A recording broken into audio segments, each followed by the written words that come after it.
Bueno, nos vamos conectando vía Facebook. Este domingo 30 de agosto vamos por la tercera edición de webinar dedicado a los deportes de combate, donde tendremos hoy a dos ponentes muy importantes que ya estuvimos anunciando semanas anteriores. Y vamos de a poquito conectando y compartiendo, haciendo un poquito de tiempo para compartir este vivo en los distintos perfiles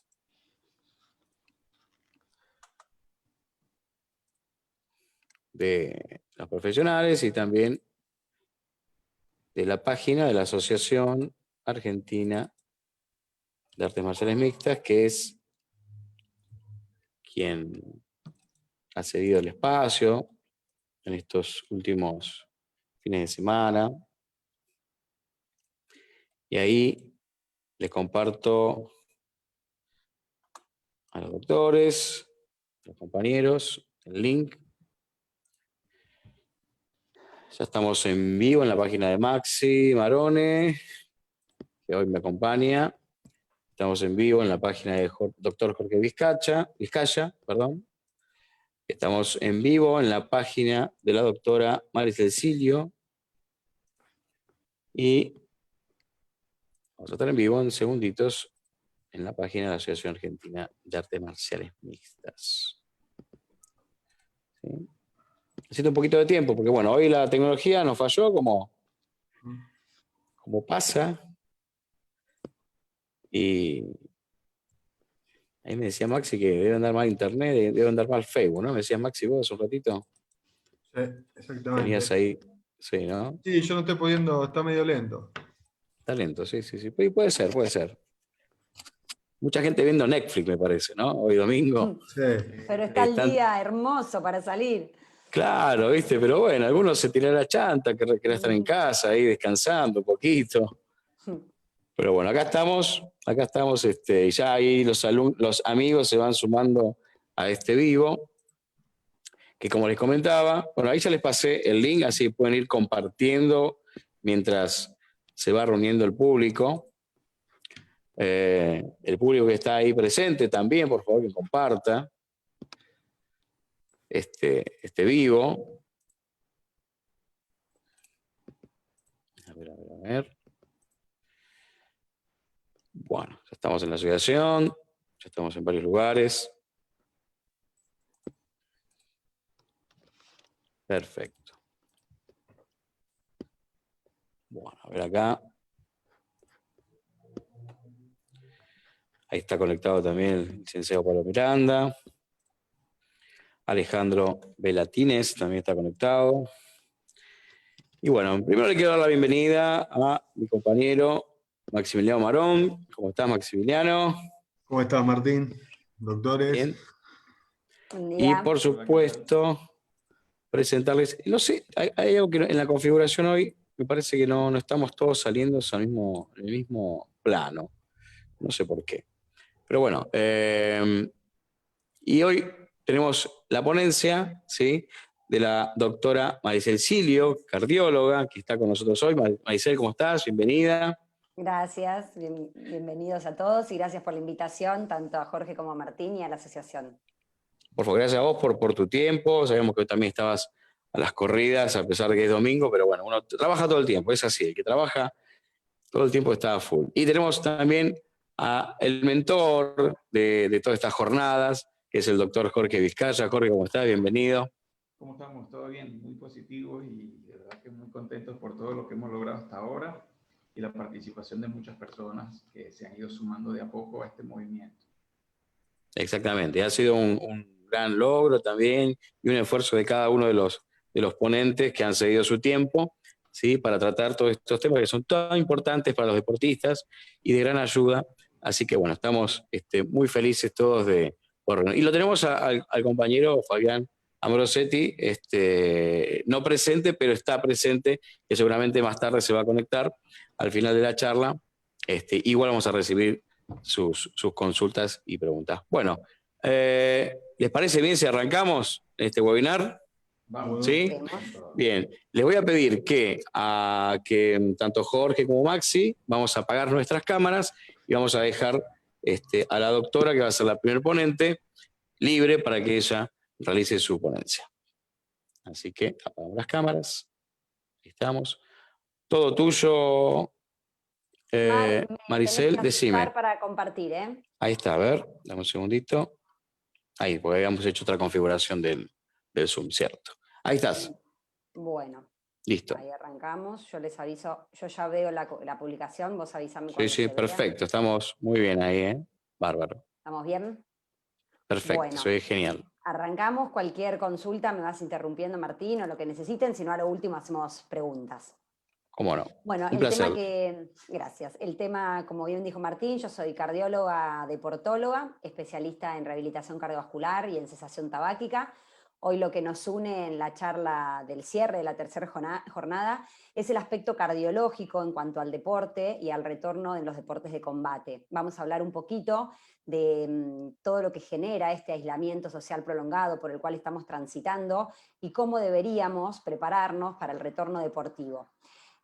Vamos a hablar de COVID-19 y deporte, que es por el momento que estamos transitando. Como todos sabemos, actualmente estamos en una gran pandemia, que es la pandemia del coronavirus. Es una situación nueva y atípica para todos, para todo el mundo, lo cual requiere de una adaptación a nivel mundial, genera incertidumbres y miedos, es un aislamiento social muy prolongado, ya vamos más de 4 meses y parece seguir, por más que se vayan abriendo cosas y situaciones, seguimos en aislamiento con un virus que sigue creciendo, que lleva a cambios tanto en la vida personal, en la vida profesional, en la vida deportiva, que tenemos que ir adaptándonos a esta nueva situación por la cual estamos atravesando. Para hacer un resumen inicial, ¿qué es el COVID-19? Es una enfermedad infecciosa que se contagia por la vía respiratoria, viral. Los síntomas que puede generar son odinofagia, o sea, dolor de garganta, tos, dificultad para respirar, fiebre, anosmia, que es la pérdida del olfato, disgeusia, que es la pérdida del gusto. También se está viendo que genera astenia, que es esa sensación de cansancio, dolores musculares, que pueden ser bastante molestos y prolongados en el tiempo, trastornos gastrointestinales, como ser vómitos o diarreas, y también puede provocar cefalea. Es importante remarcar que el COVID-19 genera un gran estado inflamatorio y también puede ser protrombótico. Esto lo vamos a destacar ahora porque lo vamos a volver a tocar más adelante en la importancia que tiene el haber sido infectado o no y cómo lo transitamos en el retorno deportivo. Los grados de compromiso de esta enfermedad son muy variados, pueden ser cuadros totalmente asintomáticos, que el paciente ni se dio cuenta por el cuadro que está transitando, tal vez en algún testeo salta el positivo o algunos pacientes no se enteran, cuadros leves, moderados o severos. Algunos pacientes pueden estar en su domicilio, otros son aislados en hoteles, algunos requieren internación y la internación puede ser en sala general o en la UTI, que es la unidad de terapia intensiva, según el cuadro de gravedad de cada uno de los pacientes. Sí volvemos a remarcar que es una enfermedad muy contagiosa. ¿A qué nos llevó este periodo? Empezamos con un periodo de aislamiento que no sabíamos, era incierto cuánto tiempo nos iba a llevar, con la famosa cuarentena, se fue extendiendo en el tiempo y hoy ya hablamos de un aislamiento prolongado. ¿Qué es lo que genera en el organismo? Genera un desacondicionamiento a nivel orgánico, a nivel generalizado. A nivel cardiopulmonar aumenta la frecuencia cardíaca, genera disminución en el consumo de oxígeno, están tanto tiempo parado y sin hacer actividad, si nosotros no nos movemos, vamos a ver una disminución también en la resistencia aeróbica, ¿sí? En la resistencia cardiopulmonar. A nivel muscular también genera disminución de la masa muscular, disminución de la fuerza, de la potencia y de la flexibilidad. A nivel metabólico también nos vemos afectados por un aislamiento social prolongado, porque nosotros sabemos que dentro del músculo hay estructuras mitocondriales y estas estructuras mitocondriales son las que nos van a ayudar y van a pertenecer a lo que son los sistemas energéticos. Saben que nosotros tenemos sistemas energéticos, tanto de la fosfocreatina, sistemas anaeróbicos y sistemas aeróbicos. Bueno, los sistemas mitocondriales son fundamentales para la regulación de los sistemas energéticos. Esto también se ve afectado con un aislamiento social prolongado. A nivel de la masa ósea vamos a notar una disminución de la densidad. Saben que cuando somos adultos ya los huesos no crecen de largo, ¿sí? No van a aumentar la longitud de los huesos, pero sí que necesitamos tener una buena composición ósea, una buena densidad ósea. Cuando nosotros estamos mucho tiempo y hay trabajos científicos reportados en pacientes que están en cama por mucho menor tiempo, pero sin ningún tipo de movilidad. Y en nosotros, ¿por qué se ve? Porque si bien hay algún tipo de movilidad, este aislamiento está siendo muy prolongado. Entonces hay riesgo de perder densidad ósea, generando osteopenia u osteosporosis en algunos de los casos más avanzados. También vemos afectada la coordinación y la propiocepción, que son cuestiones que van a tener mucha implicancia en las lesiones deportivas más adelante cuando charlemos. Otra cosa que genera este aislamiento prolongado son el aumento de los factores de riesgo cardiovasculares. ¿Qué son los factores de riesgo cardiovasculares? Son enfermedades o situaciones orgánicas que podemos tener y que nos llevan a aumentar el riesgo de tener enfermedad cardíaca, vascular u orgánica. Por ejemplo, la hipertensión arterial. ¿Qué se genera con un aislamiento prolongado? Aumento de la presión arterial, tanto sistólica como diastólica. A nivel del colesterol, que es la dislipemia, que ahí está puesto como DLP, eso significa dislipemia, hay un aumento en el trastorno del perfil lipídico. Aumentan el colesterol malo, el LDL y los triglicéridos, y disminuye el colesterol bueno llamado HDL. También puede generar obesidad o sobrepeso, que también lo vamos a decir ahora un poquito más adelante, y aumenta lo que serían los valores de glucemia, por eso perjudica también los pacientes con diabetes, empiezan a tener glucemias más altas, el metabolismo de los hidratos de carbono se ve afectados, genera mayor cantidad de adicción. Veamos nosotros en esta época de aislamiento cómo aumentaron las adicciones en general. En este caso nombro el tabaquismo porque el tabaquismo es un factor de riesgo cardiovascular. Se ve que aquellos pacientes que fumaban, la mayoría está fumando más y algunos pacientes han iniciado con la adicción del tabaco. También tiene una influencia a nivel emocional, aumentando el estrés y otros sentimientos que vamos a mencionar también más adelante. A nivel cardiovascular, entonces dijimos que aumenta la frecuencia cardíaca, aumenta la presión arterial y el desacondicionamiento cardíaco puede provocar arritmias, que también lo vamos a mencionar. Abandono de los controles periódicos. Es muy frecuente ver que pacientes con enfermedades preexistentes o complicaciones no se están haciendo atender por el miedo a salir de casa, el miedo a contagiarme del COVID-19, no tengo permiso, no puedo viajar, soy grande y me puedo enfermar. Todos esos miedos que nos lleva esta pandemia, lo que ha generado es que muchos pacientes no controlen sus enfermedades de base o muchas veces tener algún tipo de complicación y no ser tratadas a tiempo. También estamos viendo cambios en la composición corporal. Saben que los deportistas es mucho más efectivo hacer una antropometría que hacer peso y medición de talla. ¿Por qué? Porque no es lo mismo. El organismo está compuesto de diferentes componentes. La antropometría mide los 5 componentes. Mide la piel, mide el tejido graso, el tejido óseo, el tejido muscular, entonces, y el agua corporal. ¿Qué 2 componentes importantes modificamos nosotros con la actividad o con el reposo? Es el tejido graso y el tejido muscular. ¿Qué se está viendo en época de pandemia? Que aumenta el tejido graso y disminuye el tejido muscular. Por lo cual no es muy efectivo medirnos en una balanza, pero al momento de evaluar a nuestros deportistas tenemos que tener en cuenta que tal vez el peso pudo o no haberse modificado, pero la composición corporal de nuestros atletas seguramente, si no mantuvieron el ejercicio adecuado, haya modificado. Como dijimos, no solamente afecta a nivel emocional el estrés, también puede generar ansiedad, angustia, miedos e incertidumbre.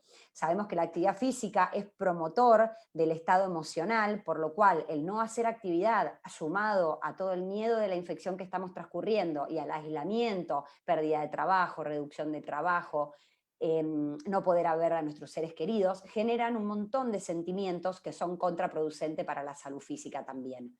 También se están viendo desórdenes en los horarios, cambios en la rutina y alteración en el ritmo circadiano. Muchas veces al no tener un horario fijo, un trabajo, horario de facultad, estamos con algunos desórdenes, me acuesto más tarde, me levanto más tarde, no tengo horarios de comida, no importa si es de día o de noche cuando duermo. Esas alteraciones que genera este aislamiento también perjudican a nivel de la salud física. Entonces, ¿qué debemos hacer para que todas estas cosas que yo fui mencionando no sean tan visibles o por lo menos no nos dañen a nivel físico, orgánico y cardiovascular? Debemos mantenernos activos, que ya lo venimos haciendo, lo venimos charlando, pero obviamente en mi charla lo debo decir.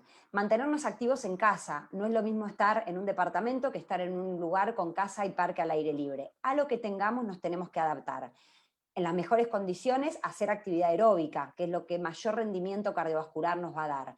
Andar en bicicleta, correr en una cinta en el mejor de los casos, hacer boxeo con alguna bolsa, movimientos, baile, clases de danzas, fitness, cualquier ejercicio que podamos hacer. También hacer ejercicio de fortalecimiento muscular, sea de miembros inferiores, miembros superiores. Es muy importante mantener activo y entrenado lo que es el core, que nos va a dar mucha estabilidad y prevención de lesiones a la vuelta y al retorno deportivo. Y como puse en las imágenes, hay diversos ejercicios y adaptados a cada una de las actividades para mantenernos activos. ¿Cuáles son los objetivos durante este aislamiento? Mantenernos activos durante el aislamiento social es el primer lema que vamos a transmitir, para poder prevenir todo lo que yo mencioné y poder obtener los mayores beneficios de la actividad física. Tenemos que disminuir al máximo los efectos del desacondicionamiento físico. El desacondicionamiento existe y cuanto yo más me mueva y más activo esté en este aislamiento, menor va a ser mi pérdida y mi desacondicionamiento físico. Tratar de mantener el peso y la composición corporal, ¿sí? Para eso es importante tener una buena alimentación, una buena hidratación y no vivir a permitidos, a hidratos de carbono, a comida con fritos, a comida, la famosa comida chatarra, que es comida no ordenada, como ya hablamos, ya habló la nutricionista en la jornada anterior. Tenemos que tener buena alimentación y eso es fundamental para acompañar todos los consejos que estamos dando. Horas de sueño. No solamente es un buen descanso, sino también mantener el ritmo sueño-vigilia. Saben que el ritmo sueño-vigilia es uno de los encargados de nuestro ritmo circadiano y eso hace una liberación hormonal y un equilibrio a nivel orgánico muy importante. Tratar de hacer controles médicos en el caso que sea necesario, como nombré anteriormente, en patologías preexistentes o en alguna situación adversa que nos ocurra. Estar vacunados, es muy importante mantener el calendario de vacunación de los niños y en los adultos, sobre todo, hacer hincapié en la vacuna antigripal. Saben que estamos en un año muy importante por la infección del COVID y es recomendable estar vacunados. Mantener la motivación, el entusiasmo y el buen estado de ánimo. No es poca cosa.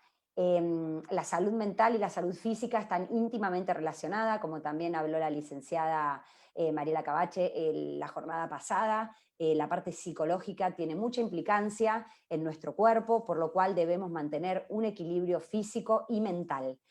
Para eso es importante mantenernos conectados, como dice el último punto, con los profes, con nuestros compañeros, con otros colegas, con gente que esté activa. Y ahora tenemos la farma virtual, que es la que nos va a mantener unidos. Pero es muy importante mantenernos emocionalmente estable. Muy bien. Entonces, sabemos que ahora ya están abriendo un montón de disciplinas y falta mucho para otras tantas. ¿Qué debemos hacer y cómo debemos volver al retorno deportivo? ¿Sí? ¿Qué debemos prevenir en este retorno deportivo? Bueno, yo lo dividí en 3 grandes pilares. El primer pilar son prevenir las alteraciones cardiovasculares y también tener en cuenta un concepto importante al cual me voy a dirigir en esta charla, que es la muerte súbita en el deporte. Obviamente, por mi especialidad es donde más me voy a hacer hincapié.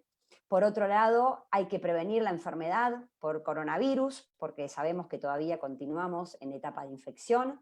Y también vamos a hablar un poquitito de prevención de lesiones deportivas, aunque ya fue tocado en la primera jornada de este congreso. Comenzando con las alteraciones cardiovasculares y la muerte súbita en el deporte, antes de esto tenemos que decir que la actividad física tiene millones de beneficios y está totalmente indicada. Nosotros como deportólogos y como cardiólogos prescribimos el ejercicio físico regular, de moderada intensidad, prolongado en el tiempo, como estilo de vida porque tiene múltiples beneficios. pero también tenemos que saber que el ejercicio físico en el momento de la actividad es un gran estrés orgánico y es un gran estrés cardiovascular. ¿Por qué? Porque la persona está entrenando, el corazón tiene que esforzarse, el corazón es un músculo, el músculo cardíaco tiene sus funciones y todo el sistema está activo para que nuestra sangre oxigenada llegue a nuestros músculos y podamos rendir de la mejor manera posible. Para eso, intraesfuerzo aumenta la frecuencia cardíaca, aumenta la presión arterial en el intraesfuerzo, ¿no? Hay vasodilatación periférica. ¿Eso qué significa? Nuestras arterias se abren para que mayor cantidad de flujo sanguíneo desde el corazón llegue a todos nuestros músculos. Aumenta el consumo de oxígeno.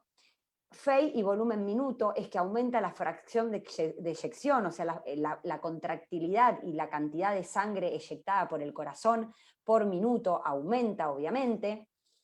Aumenta el tono simpático, aumentando las catecolaminas, o sea, la noradrenalina y la adrenalina están aumentadas en el esfuerzo, y eso da mayor inotropismo y mayor contractilidad cardíaca, que es la eficiencia con la cual el músculo cardíaco se contrae.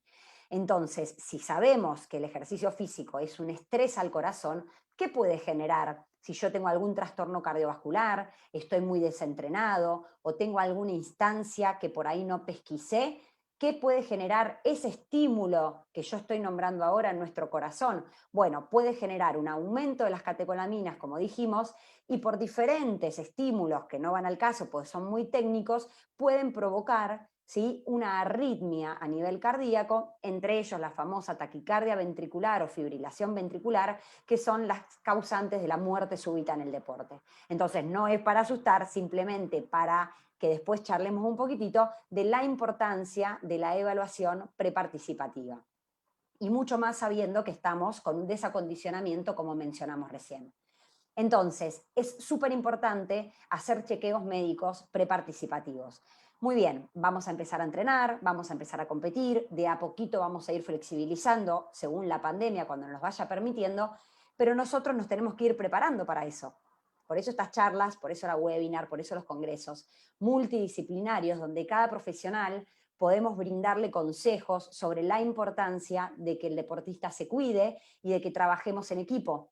Porque si nosotros sabemos que venimos de un aislamiento prolongado y tenemos intención de volver al deporte como así corresponda, tenemos que usar este momento que estamos todavía sin poder practicarlo, primero para conocer qué nos está pasando y cómo nos debemos cuidar, y segundo, para ya ir preparándonos en qué tengo que hacer para volver en las mejores condiciones. Bueno, dentro de esa programación están los chequeos médicos. Obviamente, en mi caso voy a hablar del chequeo cardiológico, donde vamos a hablar si el paciente tuvo infección por coronavirus o no, que me voy a explayar más adelante. Vamos a hacer una evaluación cardiológica completa, un electrocardiograma, tenemos la posibilidad de hacer una ergometría, un ecocardiograma Doppler, que es una ecografía cardíaca. Bueno, lo que el profesional considere para que ese deportista esté bien evaluado. No somos todos iguales, por lo cual el chequeo lo vamos a individualizar en cada paciente y mucho más ahora en medio de esta pandemia. Este es un paper, por ahí no se llega a leer bien, está en inglés, no importa, yo lo voy a comentar, lo importante es que entendamos el concepto, que es en qué instancias de COVID-19 nos encontramos, si es que vivimos la enfermedad, para que el médico nos pueda prescribir cuándo podemos volver a la actividad física.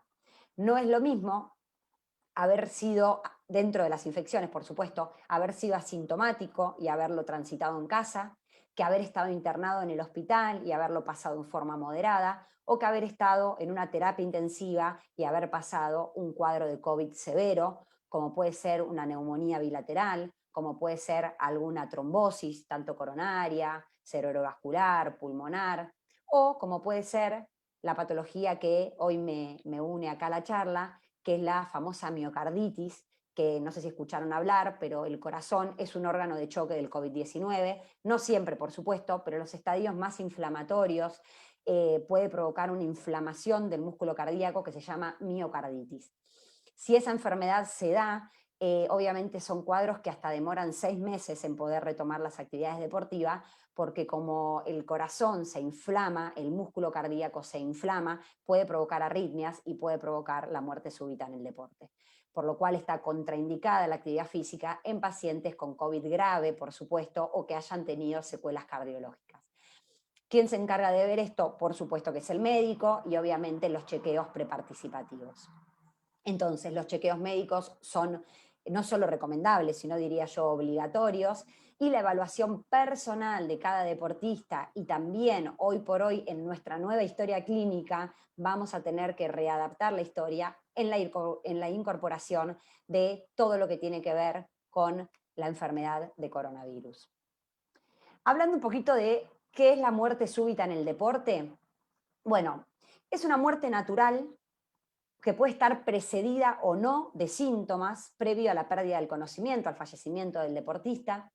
Si tiene síntomas, esos síntomas suelen ser en la hora previa al fallecimiento o puede ser asintomático.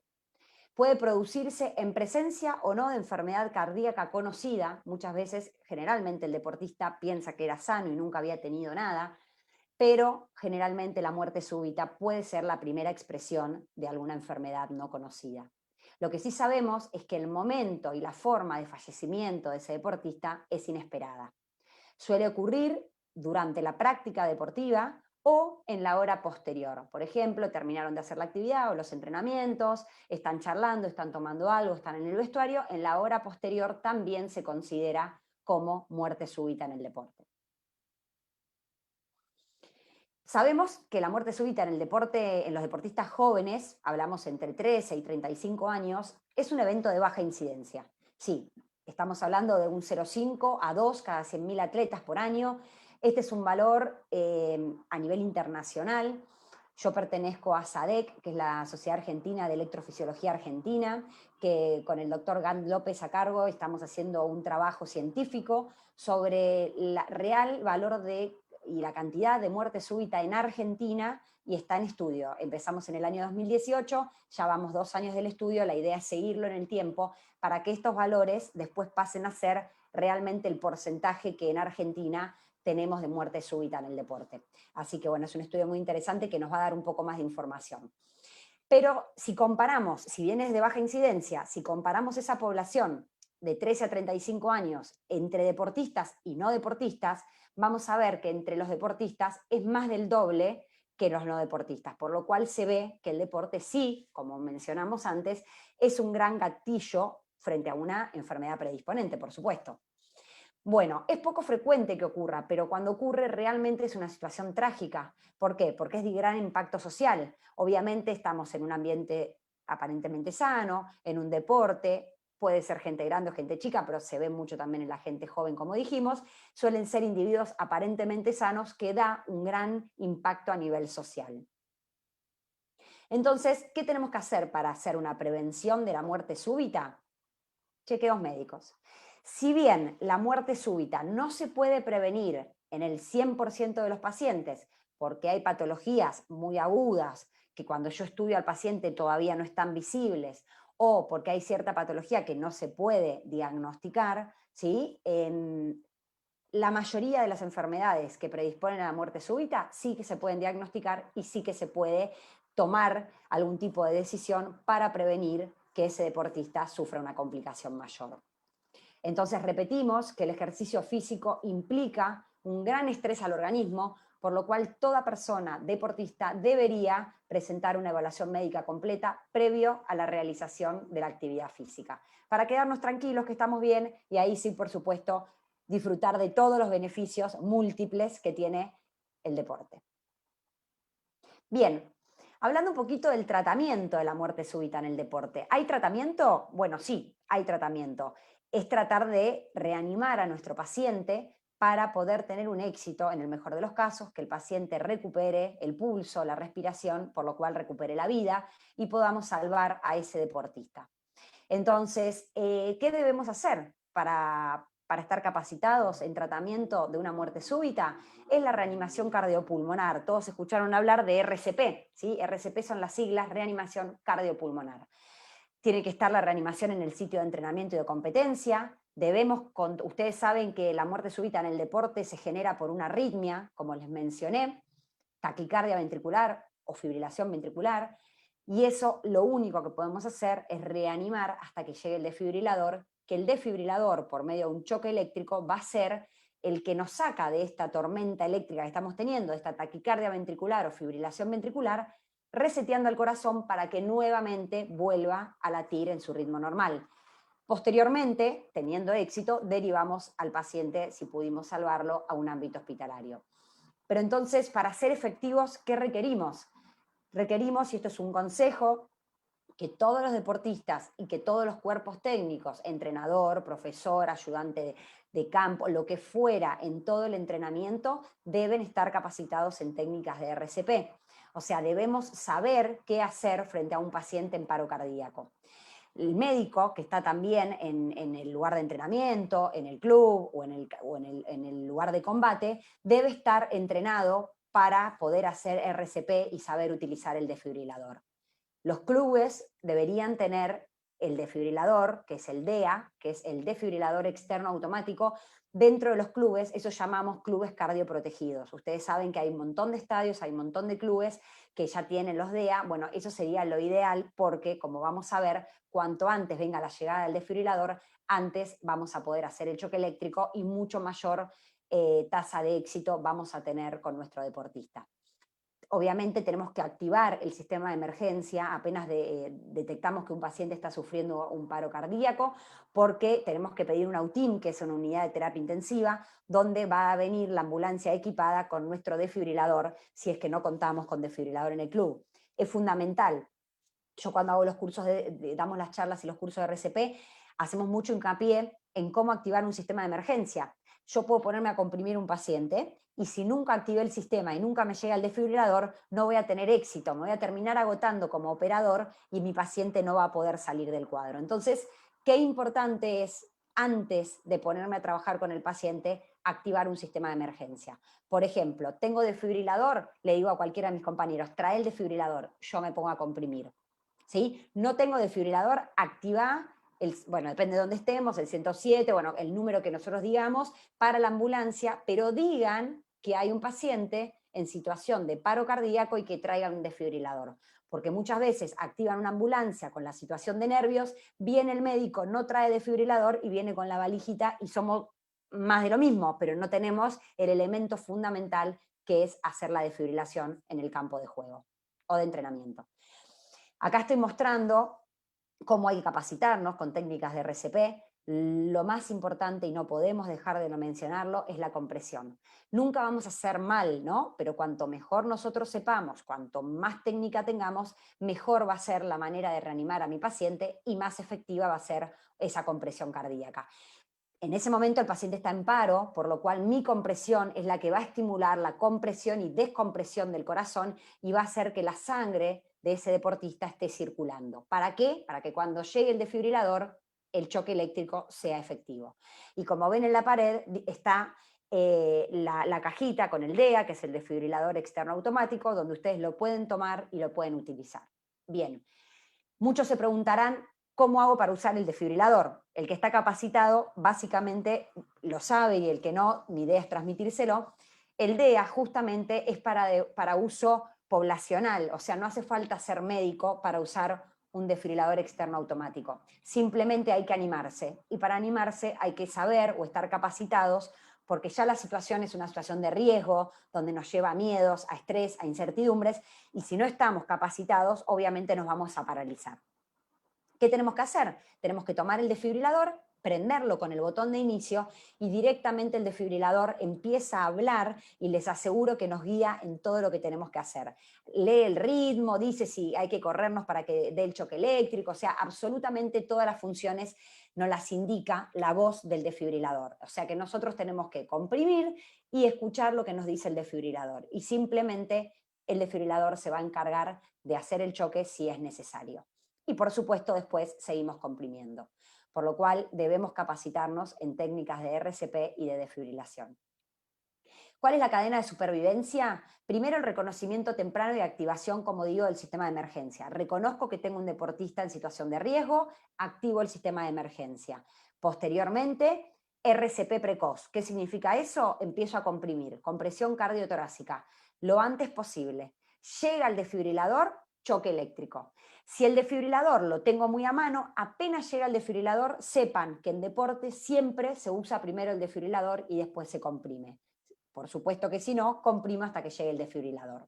Y por último, cuando ya llega la ambulancia, se traslada al paciente, si el paciente salió del paro, nunca se traslada a un paciente en situación de paro, al ámbito hospitalario para poder evaluarlo.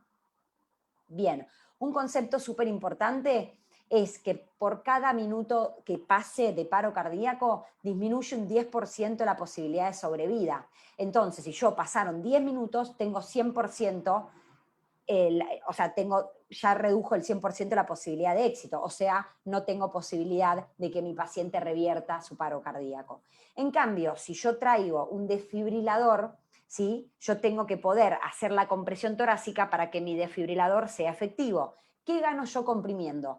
Con una buena compresión torácica, ese 10% baja a un 3%. O sea, si yo comprimo efectivamente a mi paciente, va a disminuir un 3% la posibilidad de sobrevida por cada minuto que pasa. O sea, extiendo el tiempo que puedo esperar a que llegue el desfibrilador, para que ese choque eléctrico sea, obviamente, lo más efectivo posible. Entonces, utilizo la reanimación cardiopulmonar por medio de las compresiones como puente a la llegada del desfibrilador. Como sabemos, todo va cambiando, ¿no? Entonces, es importante no solamente hacer cursos de RCP, sino que ir repitiéndolo con el correr de los años. Si bien es lo mismo, van cambiando algunas que otras medidas y por otro lado nos vamos cada vez afianzando más a una técnica, que no deja de ser una práctica, porque tiene sus reglas y tiene su orden. Cuanto más la practico, más la sé, más confianza tengo, mejor lo hago. Entonces hay que capacitarse y hay que volver a tomar los cursos. Justamente ahora, en esta época de COVID-19, cambió el protocolo en el deporte porque hay cuestiones que yo se las voy a mencionar, no se deben hacer porque estamos en medio de la pandemia y porque el paciente que tuvo el evento muchas veces puede estar contagiado y ser un asintomático y nosotros no saberlo. Como siempre se dice, el operador tiene que tener su seguridad, ¿sí? Entonces, ¿qué es lo que no se hace? Vieron que anteriormente se hacía el miro, escucho, siento. ¿Qué significa? Un paciente tuvo un paro cardíaco, el médico de campo se acerca al paciente, mira si respira, escucha si sale el sonido de la respiración y siente si la respiración la toca, o sea, siente la respiración en la mejilla. Eso lleva una proximidad entre la cara del médico y la cara del deportista que la verdad que no está bueno hacerlo y justamente está contraindicado en época de COVID, por lo cual el miro, escucho, siento para ver si el paciente está respirando no se hace más en esta época de coronavirus. Directamente lo muevo al paciente, obviamente que me voy a dar cuenta que tuvo un evento porque se desvaneció, me fijo que el paciente no me responda, le tomo el pulso, recuerden que siempre es un pulso carotídeo, un pulso central, y si yo no siento los latidos, no siento las pulsaciones, comienzo a comprimir directamente. No se hace más la ventilación boca a boca, justamente porque es el método de contagio, es la vía de contagio, la vía respiratoria. Y vamos a intentar traer un desfibrilador, se están intentando poner cables más largos para que el ejecutor del desfibrilador no tenga que estar en contacto tan cercano a la víctima. O sea, miren cómo hasta la reanimación de un paro cardíaco se ve afectada por la época de COVID-19 que estamos atravesando. Y algo súper importante es que el reanimador, en este caso el médico o algún compañero de equipo o algún deportista o algún espectador que esté capacitado en técnicas de RCP y vaya a asistir al deportista, tiene que estar con barbijo y a su vez a la víctima, que probablemente como estaba corriendo, entrenando, boxeando o haciendo algún tipo de combate, va a estar sin barbijo, hay que ponerle algo en la boca. Un tapaboca, un barbijo, una tela, una remera, algo que tengamos, le cubrimos la vía respiratoria y si no hubo traumatismo cervical, que después lo va a hablar el doctor, giramos el cuello para que la víctima mire para otro lado. Acá hay una de las fotos, la víctima está tendida en el piso, en este caso obviamente no hubo traumatismo cervical, se gira el cuello, con barbijo en el mejor de los casos, si no se pone alguna tela o algún tapaboca, y el operador está con barbijo también y con guantes. O sea, se siguen respetando los protocolos de higiene y de bioseguridad aún en un paro cardíaco. Lo mismo nos pasa a nosotros en el ámbito hospitalario. Siempre la salud del médico, del operador, tiene que estar cuidada, aún en las situaciones de mayor emergencia.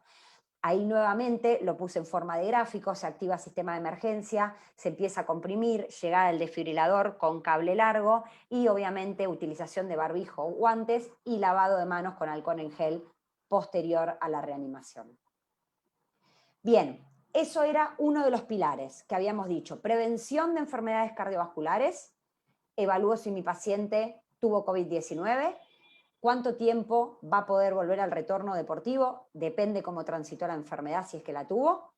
Si está en condiciones cardiológicas de hacer un esfuerzo físico, chequeos médicos, y obviamente estar preparados y capacitados para una probable muerte súbita, no solamente hoy en la pandemia, sino siempre tenemos que saber que los primeros que vamos a ayudar somos los propios deportistas, el compañero que está conmigo, mi entrenador y el médico de campo. Así que todos debemos capacitarnos.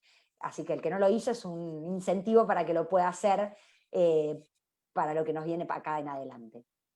Segundo pilar, cómo prevenir la enfermedad por coronavirus. Sabemos que estamos en pandemia, se están abriendo algunos deportes, otros todavía por el contacto, por lugares cerrados, van a ser más demorados, pero no nos tenemos que olvidar que antes está la salud. Y la salud está, hoy por hoy, está atravesada por esta pandemia que estamos viviendo. Entonces, los protocolos de higiene y de bioseguridad son fundamentales. Tenemos que utilizar todo este tiempo para preparar protocolos de cómo va a volver cada disciplina al retorno deportivo. ¿Por qué? Porque los deportes que ya empezaron en su momento tuvieron que presentar protocolos. Por ejemplo, se tiene en cuenta desde cómo se traslada el deportista. ¿Viene en vía pública? Bueno, tal vez no lo puede hacer. Tiene que venir en auto privado. Yo les doy ejemplos, ¿no? De protocolos ya vigentes. Tienen que venir con tapaboca. No pueden venir más de 2 personas, en el mejor de los casos de a 1. No, ya tienen que estar cambiados para el momento del entrenamiento. No tienen que traer grandes cosas ni bolsos con muchas cosas, simplemente lo justo y necesario que demande el entrenamiento. Con alcohol en gel, traer su propia toalla, no utilización de vestuarios, no hay terceros tiempos posteriores. O sea, cada deporte hay circulación única en el club, por un lado se entra, por un lado se sale, los lugares cerrados, cada una de las disciplinas van a tener que tener su protocolo adaptado al deporte que van a realizar. Y eso hay que cumplirlo, porque si no lo que va a pasar con la cantidad de asintomáticos que tenemos es que nos vamos a ir infectando y esto nunca va a acabar. Vamos a seguir con las infecciones y eso va a llevar a demorar aún más el retorno deportivo. Y por último, como tercer pilar, es la prevención de las lesiones deportivas. Ya estuvieron hablando, pero como yo les nombré, el desacondicionamiento que sufrimos a nivel muscular disminuye la fuerza, la resistencia, la flexibilidad, pero también dijimos que disminuye la coordinación, la propiocepción. Entonces, una de las mayores lesiones son las lesiones musculares, otra de las lesiones muy importantes son las lesiones articulares, porque nuestras articulaciones quedan desprotegidas, porque obviamente hay disminución de la masa muscular, disminución de la propiocepción, disminución de la coordinación. Y algo muy importante, sobre todo en los deportes de combate, es que no estamos teniendo la técnica, la táctica y el contacto con el otro. Entonces no tenemos el golpe, no tenemos la patada, no tenemos el contacto físico, no tenemos la técnica. Y eso no lo podemos entrenar solos en casa. Algunas cosas sí, pero hay otras cosas que es del contacto físico con mis compañeros o con mi adversario que no lo estamos pudiendo hacer. Eso también se pierde y también hay toda una coordinación y un retorno deportivo que tenemos que entrenar. Entonces, si volvemos y no tomamos las precauciones, yo hablo de que hoy estamos cursando una gran pandemia que es la del COVID-19, que es la primer pandemia, y que con el retorno deportivo, que es a lo que todos anhelamos como deportólogos, puede llegar a venir la segunda gran pandemia, que es la pandemia de las lesiones deportivas. Entonces, hacer mucho hincapié en cómo tiene que ser nuestro retorno deportivo. Entonces, ¿cómo vamos a prevenir de la mejor manera? Porque hay algunas lesiones, lógicamente, que no se pueden prevenir del todo. Las lesiones deportivas, bueno, primero evaluación individual en cada disciplina. Cada profe, cada entrenador va a tener que evaluar, obviamente, a sus deportistas, y la recomendación es que sean evaluaciones individuales. No es lo mismo haber entrenado que no haber entrenado. No es lo mismo haber sufrido la enfermedad que no.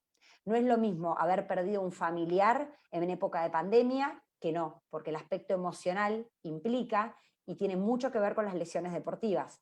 No es lo mismo estar angustiado o deprimido porque perdí el laburo, porque perdí un familiar, porque me pasaron cosas en esta situación de aislamiento, que estar bien, que estar fuerte, que estar con buena energía, que estar con ganas de volver. Entonces, por eso también trabajamos en conjunto interdisciplinario, porque todas estas cuestiones pueden predisponer a lesiones deportivas. Entonces, las evaluaciones individuales son fundamentales. Y tampoco es lo mismo si yo pude entrenar en un departamento, 2 ambientes, en un 5.º piso, que tengo vecinos arriba y abajo y no puedo estar saltando ni corriendo, que si tengo la suerte de tener una casa con un jardín que pude hacer saltos, correr. Bueno, el entrenamiento que tuve me va a llevar a empezar en otras condiciones. Entonces, no exigirle a todos los deportistas por igual. Comenzar con bajas intensidades, con pausas acordes, con bajos volúmenes de trabajo y que todos los trabajos sean progresivos.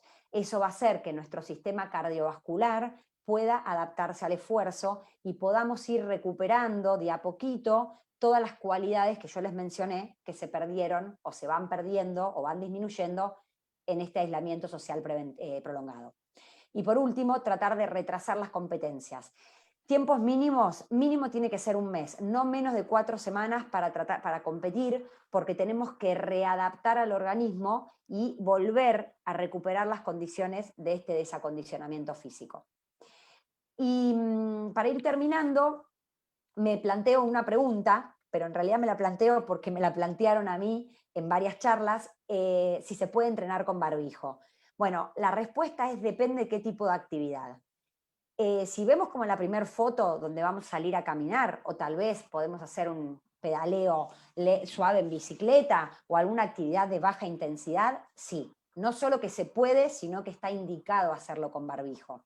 ¿Por qué? Porque a nivel cardiovascular y respiratorio no nos va a modificar demasiado y nos va a seguir ayudando en la prevención de la diseminación de este virus que todavía está entre nosotros. Ahora bien, si tengo que salir a correr, tengo que hacer un deporte, tengo que hacer una actividad de alta intensidad cardiológica o respiratoria, no se puede entrenar con barbijo y está contraindicado. ¿Pero por qué? Porque nos puede dar mayores problemas que los beneficios. ¿Qué nos puede generar? Desde la comodidad y el disconfort, que el paciente se quiere arrancar el barbijo, hasta términos médicos, que se los voy a explicar breve. Uno es, ustedes sepan que entre su boca y su nariz hay un barbijo, hay una tela que influye, digamos, disminuye la circulación del aire, entonces hay una leve hipoxia, o sea, disminuye la cantidad de oxígeno inhalado, pero sobre todo hay una hipercapnia, o sea, hay un aumento del dióxido de carbono. Saben que ustedes inhalan oxígeno y exhalan el dióxido de carbono como desecho orgánico y eso se disipa en el ambiente, por supuesto. Entonces, cuando yo lo exhalo, si yo tengo un tapaboca, lo que voy a hacer es que parte de ese dióxido de carbono quede retenido entre mi cara y el barbijo y yo con la próxima inhalación lo vuelvo a inhalar. Entonces esa hipercapnia, que es el aumento de dióxido de carbono, genera disconfort, genera hiperventilación, o sea, aumento de la frecuencia respiratoria, porque justamente el dióxido de carbono estimula a nivel central y dice, hay mucho dióxido de carbono, tenemos que respirar más rápido para lavarlo. Esto puede generar mareos y hasta puede generar síncopes. ¿Qué es el síncope? Es la pérdida brusca de la conciencia, o sea, el famoso desmayo. Entonces, tratar de salir a caminar con barbijo, pero cuando vamos a hacer entrenamientos de alta intensidad, por supuesto que no utilizarlo. Pero, ¿cuál es el riesgo de entrenar sin barbijo? Que estamos en medio de una pandemia. Entonces, ¿puedo entrenar sin barbijo en lugares cerrados a menos de 2 metros de distancia? No, porque corremos riesgos de contagiarnos. Ahora, ¿puedo entrenar al aire libre? Y está permitido. Pero yo les quiero dejar un concepto para que cada uno lo analice. Hay un estudio belga que a mí me gusta mucho, que habla del túnel del viento, que evaluó deportistas entrenando, caminando, corriendo y andando en bicicleta a altas velocidades al aire libre sin barbijo.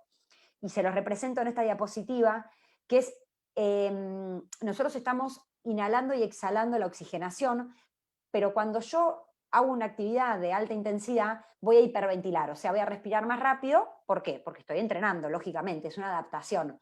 Entonces van a haber más cantidad de gotitas de flu, que saben que son las gotitas que salen de nariz y boca, que es las que contagia el virus, pero también van a llegar más lejos. No es lo mismo hablar que gritar, no es lo mismo estar hablando que toser o estornudar. Bueno, tampoco es lo mismo caminar que correr. Cuando uno empieza a hacer una actividad un poquito más intensa, las gotitas de flu llegan un poquito más lejos. Pero a su vez, tenemos el viento que viene en contra. Entonces, las gotitas de flu que yo largo para adelante, más el viento que me lo lleva para atrás, se vio, como se ve en la imagen donde dice que hay un atleta, un individuo atrás de otro en forma recta, totalmente atrás, es el mayor riesgo. ¿Por qué? Porque se vio que el túnel del viento, la distancia que pueden llegar esas gotas de flu, se dice en este trabajo, más o menos, puede ser un poco menos o un poco más, pero 5 metros caminando, 10 metros corriendo y de 15 a 20 metros andando en bicicleta a alta velocidad. Entonces, no es suficiente tener un paciente o un deportista a 2 metros cuando yo estoy haciendo una actividad de alta intensidad, porque el túnel del viento hace que ese contagio sea por mayor distancia. Entonces, ¿qué tenemos que hacer nosotros? Bueno, tenemos que tratar, si vamos a tener un deportista adelante, ponernos atrás pero en diagonal, donde se ve que es mejor, o paralelo, un deportista al lado del otro. Es la manera que están empezando a entrenar ahora, para que ese túnel del viento no nos influya tanto en el contagio corriendo o haciendo actividad sin barbijo. Entonces, como sugerencias finales, les voy a dejar conceptos que son a seguir cuidándonos, porque todavía estamos en medio de una pandemia. No debemos abandonar el cuidado integral del deportista para así poder disminuir todos los riesgos que mencionamos del desacondicionamiento orgánico, cardiovascular y generalizado por este aislamiento social prolongado. Y por último, proyectarnos a un adecuado retorno deportivo con chequeos médicos, entrenamientos deportivos supervisados y paulatinos, con tiempos prudenciales previo a las competencias, como nombramos, para disminuir eventos cardiovasculares y para disminuir y tratar de evitar la segunda gran pandemia, que es la pandemia de las lesiones deportivas. Muchas gracias. Bueno, excelente ponencia de la doctora. ¿Me ¿Se escuchan? entendió? Sí. La doctora sí, cómo no se va a entender. Un lujo realmente, un lujo. Es más, teníamos un montón de preguntas que creo que ya están todas respondidas. ¿La respondiste? Sí, están todas respondidas. Bueno, yo iba a preguntar, ¿vamos bien? Pero dije, si nadie me habla, yo sigo.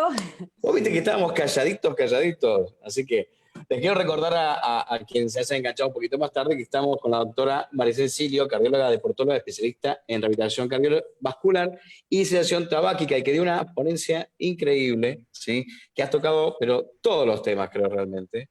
Fue fantástico, desde la prevención, desde el coronavirus, desde el RCP. A mí me gustaría que repitas los puntos del RCP, del nuevo protocolo, me pareció fantástico eso.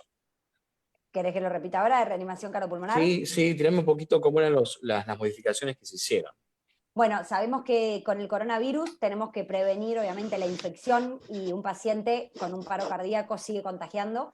Entonces, como no sabemos si el paciente es un asintomático, primero no se hace más el miro, escucho, siento. Vieron que ustedes miran, escuchan y sienten a ver si el paciente respira. Bueno, eso no se hace porque la inhalación del paciente cercano a mi cara puede provocar la infección del operador.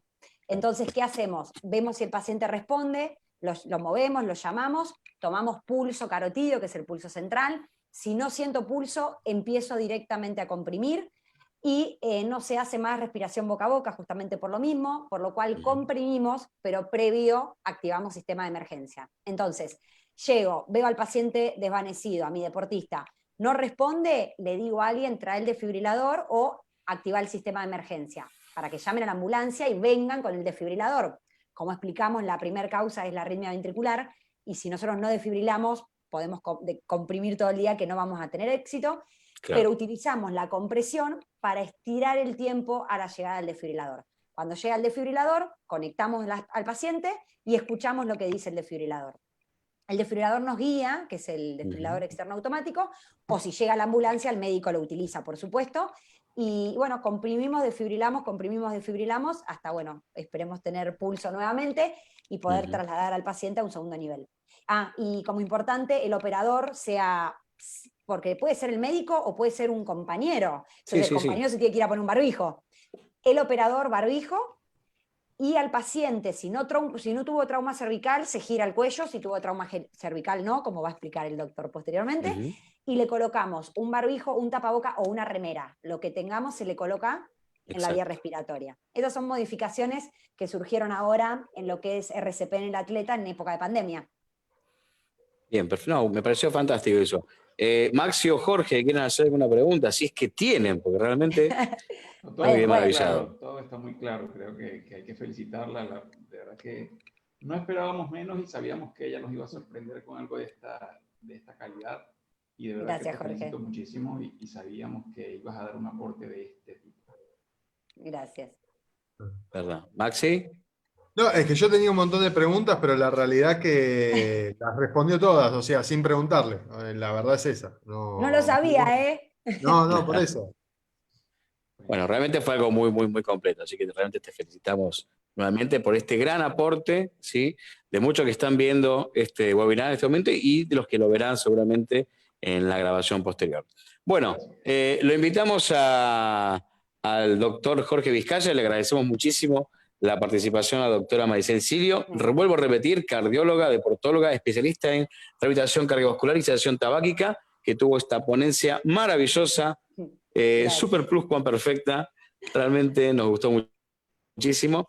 Así que ahora lo invito al doctor Jorge Vizcaya, traumatólogo, deportólogo, terapista celular y regenerativo tisular, coordinador médico de la Asociación Argentina de Artes Marciales Mixtas, quien va a tratar sobre el traumatismo cervical en deportes de combate, prevención y tratamiento. Doctor Jorge, dejamos acá libre para que pueda exponer y nosotros apagamos nuestras cámaras y nuestros audios. Buenísimo, de verdad que estoy muy contento. A ver si me ven, estoy compartiendo, ¿lo logras ver? Perfecto, Jorge, sí. Ahí podés ampliar si querés el PowerPoint para que no se vea solamente el... Ahí está, ahí creo que vamos, ahí va perfecto. Sí, perfecto, muy bien, te dejo tranquilo. Perfecto, bueno, de verdad que estoy muy contento de todo lo que se ha logrado hasta hoy, hasta la fecha. Bueno, mi nombre es Jorge Vizcaya, ya hemos hablado, ya nos hemos presentado en múltiples oportunidades. Me complace mucho haber formado parte de este equipo multidisciplinario donde se juntó especialistas de kinesiología, podología, psicología, nutrición, cardiología, con quien estoy hoy. Tengo el honor de estar hoy con la doctora Maricel Sirio, traumatología deportiva. Y de verdad que abocar todas estas ramas de la medicina al deporte para nosotros es un placer, porque realmente disfrutamos lo que hacemos. Yo voy a tener la oportunidad hoy de hablar un poco sobre traumatismo cervical, más que todo orientado al deporte en general, pero sí haciendo mucho énfasis en el deporte de combate, que es lo que nos corresponde a nosotros como asociación. Le mandamos un saludo muy grande a todas las personas de la Asociación de Artes Marciales Mixtas, quienes siempre están pendientes de las cosas, de trabajar en equipo, y creo que están muy contentos de todo lo que hemos realizado hasta ahora. La idea era incentivar un poco al deporte, a la salud y hacerlo desde lo que tenemos, nuestro equipo, que nuestro equipo realmente, más que un equipo, es una familia. Y realmente en tiempos de pandemia o en tiempos post pandemia, estamos viendo que algunos países ya están reiniciando sus actividades deportivas, tienen la oportunidad de ir avanzando en cuanto a esto. Y podemos ver cómo ellos han ido utilizando ciertos protocolos que le han permitido ir realizando de forma secuencial el manejo de distintas disciplinas deportivas. Si bien la doctora estuvo comentando un poco cómo el manejo cardiovascular es importante y cómo es secuencial para ir evitando contagios, yo voy a tratar de darle la orientación traumatológica a todo esto. Perdón, Jorge, ¿sí? te interrumpo un segundito por el sonido, estás un poquito bajo, así que si puedes acercar el micrófono de tu auricular. ¿Ahora me escuchas? No sé si funciona, me parece. Creo que estás más con el micrófono de aire más que con el de auricular. Porque Déjame te ver, escucho déjame igual, a ver. reviso. Ahí se nos ¿Me bajó. escuchas? ¿Me escuchas? Escuchar se escucha un poquito bajo. Acá tengo también algunas personas que están diciendo que se escucha un poquito bajo. Déjame, lo Sí, verifico sí. acá. Sí, ¿me escuchas? ¿Me escuchas? ¿Me lo acerco bien? Ahí un poquitito mejor, sí, sí, puede Sí, ser. sí, ¿me escuchas? Sí, escuchar se escucha, pero bueno, vamos a ver si se mejora el sonido. Bueno, te dejo tranquilo, igual se escucha, pero si es un poquito más cerca o más alto, mejor. Vale, vale, Te dejo. lo voy manejando y me avisas, ¿te parece? Ahí está, sí, sí, sí. Me puedes avisar. Quizás es que esto, no sé si se mojó este aparatito, pero Puede es ser, puede ser. probable, no sé, yo lo voy a tener acá por las dudas para que me escuchen. Si ocurre algo, me vas avisando, ¿sí? Les Bien, decía bien, bien. que en cuanto al deporte, en la era post-pandemia, pues nos va a tocar vivir muchas modificaciones. Entre ellas, incluso vamos a ver cómo la tendencia de la misma sociedad a realizar actividades físicas con la intención de estar saludable, no solamente en el ámbito del combate, sino en general, actividades físicas al aire libre que las personas se han ido abocando a realizar con la intención de tener un cuerpo óptimo para evitar enfermedades, porque realmente esta pandemia pues, nos hizo ver que se ha invertido muy poco en cuanto a salud y que muchas veces la descuidamos. Y estamos muy contentos de esta campaña que estamos iniciando en la que estimulamos a la realización de deporte para promover la salud. De manera que el futuro de esto es un equipo de salud que va a estar abocado al deporte en todas sus disciplinas, en todas sus categorías, trabajando incluso categorías infantiles donde comienza todo. La formación de un atleta comienza allí y todas las áreas de salud las vamos a ir abocando al trabajo desde las categorías más bajas, ¿sí? Nosotros hoy vamos a darle una orientación a lo que es el traumatismo cervical relacionado a actividades deportivas. Yo represento Sport Medicine, una marca, una idea, un estilo de vida bueno, de verdad que estoy muy contento de representar. Y nosotros vamos a hablar hoy de todo traumatismo desde el punto de vista deportivo relacionado a lesiones importantes. Estas lesiones generalmente se consideran de acuerdo a la estructura que se involucra de alta peligrosidad o baja o moderada peligrosidad, ¿ok? Hay que recordar, y lo haremos a lo largo de la charla, algunas estructuras anatómicas importantes para el manejo de este tipo de lesión, porque pueden comprometer la vida, ¿ok?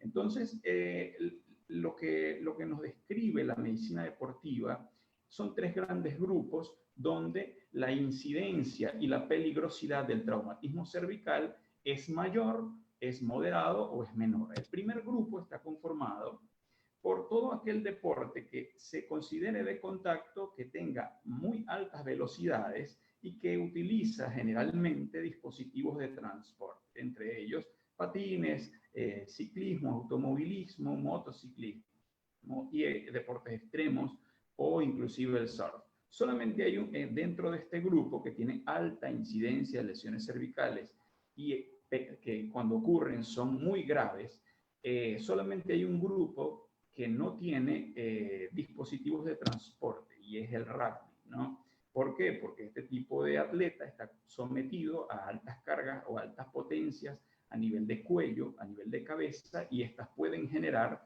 deformidades, lesiones musculares y de otras estructuras importantes a nivel de cuello, que vamos a ir conversando más adelante. En el grupo 2 vamos a considerar aquellas lesiones moderadas, incidencias moderadas, lesiones cervicales. Son deportes de contacto donde se utilizan giros, maniobras especiales que incluyen la gimnasia, algunos deportes olímpicos, la natación, los saltos olímpicos. Y en el grupo 3, que es donde estamos nosotros, donde estamos el grupo de baja incidencia, pero ojo, con alta potencia en cuanto a lesiones, porque por allá logran ver, no sé si se logra ver la flecha, espero que sí, logran ver un boxeador allá en el fondo de la pantalla a su derecha, es porque estos 5 deportes, el boxeo, el básquetbol, el fútbol, el béisbol y la NFL o el fútbol americano, representan una baja incidencia, pero con potencias altas a la hora de lesiones cervicales. Ahora bien, son deportes que, si los ven allí, los 5 deportes, son los 5 deportes más caros del mundo, o donde más se invierte dinero, y ahí es donde queremos hacer mucha conciencia. ¿Por qué? Porque se invierte dinero, pareciera por la rentabilidad, pero es porque también tienen equipos médicos que hacen múltiples estudios para poder disminuir las tasas de incidencia en cuanto a lesiones de todos estos deportes. Entonces nosotros hacemos la invitación a todo lo que es la UFC y le agradecemos muchísimo en su aporte cuando inició el protocolo para el retorno al deporte, donde fue la primera disciplina que se lanzó hacia adelante para poder enfrentar lo que era la pandemia, utilizando protocolos muy, muy buenos, donde se ha logrado llevar a cabo muchas peleas. Las últimas ya van por la 252 y realmente estamos muy contentos de que el deporte en la MMA pues siga avanzando, se está invirtiendo y se está creciendo en ese ámbito. Nosotros sabemos que el traumatismo cervical en los deportes de combate, ya hablando de los deportes de combate específicamente, van a tener distintos mecanismos directos que van a estar relacionados a algún tipo de golpe directamente a la cara, cabeza, ¿ok? Dependiendo si es puño o patada, o si son mecanismos indirectos que van a estar relacionados con fuerzas extrínsecas del cuerpo cuando la cabeza va hacia la lona, hacia el ring, hacia el tatami, y en ese momento ocurre algún tipo de lesión, ¿okay? O desviación brusca por una fuerza extrínseca. De manera tal que hay que conocer los movimientos del cuello. Los movimientos del cuello, si están viendo, pues la flexión, llevar el mentón hacia el pecho, la extensión, llevar el occipucio hacia la espalda, lo que es la inclinación, lo que es lateralización y rotación de todo el cuello. Son nuestros movimientos fisiológicos, movimientos que generalmente no deben causar dolor, pero aquí yo debo hacer mucho énfasis de que en esta época post-pandemia, los músculos de la espalda van a sufrir muchas lesiones.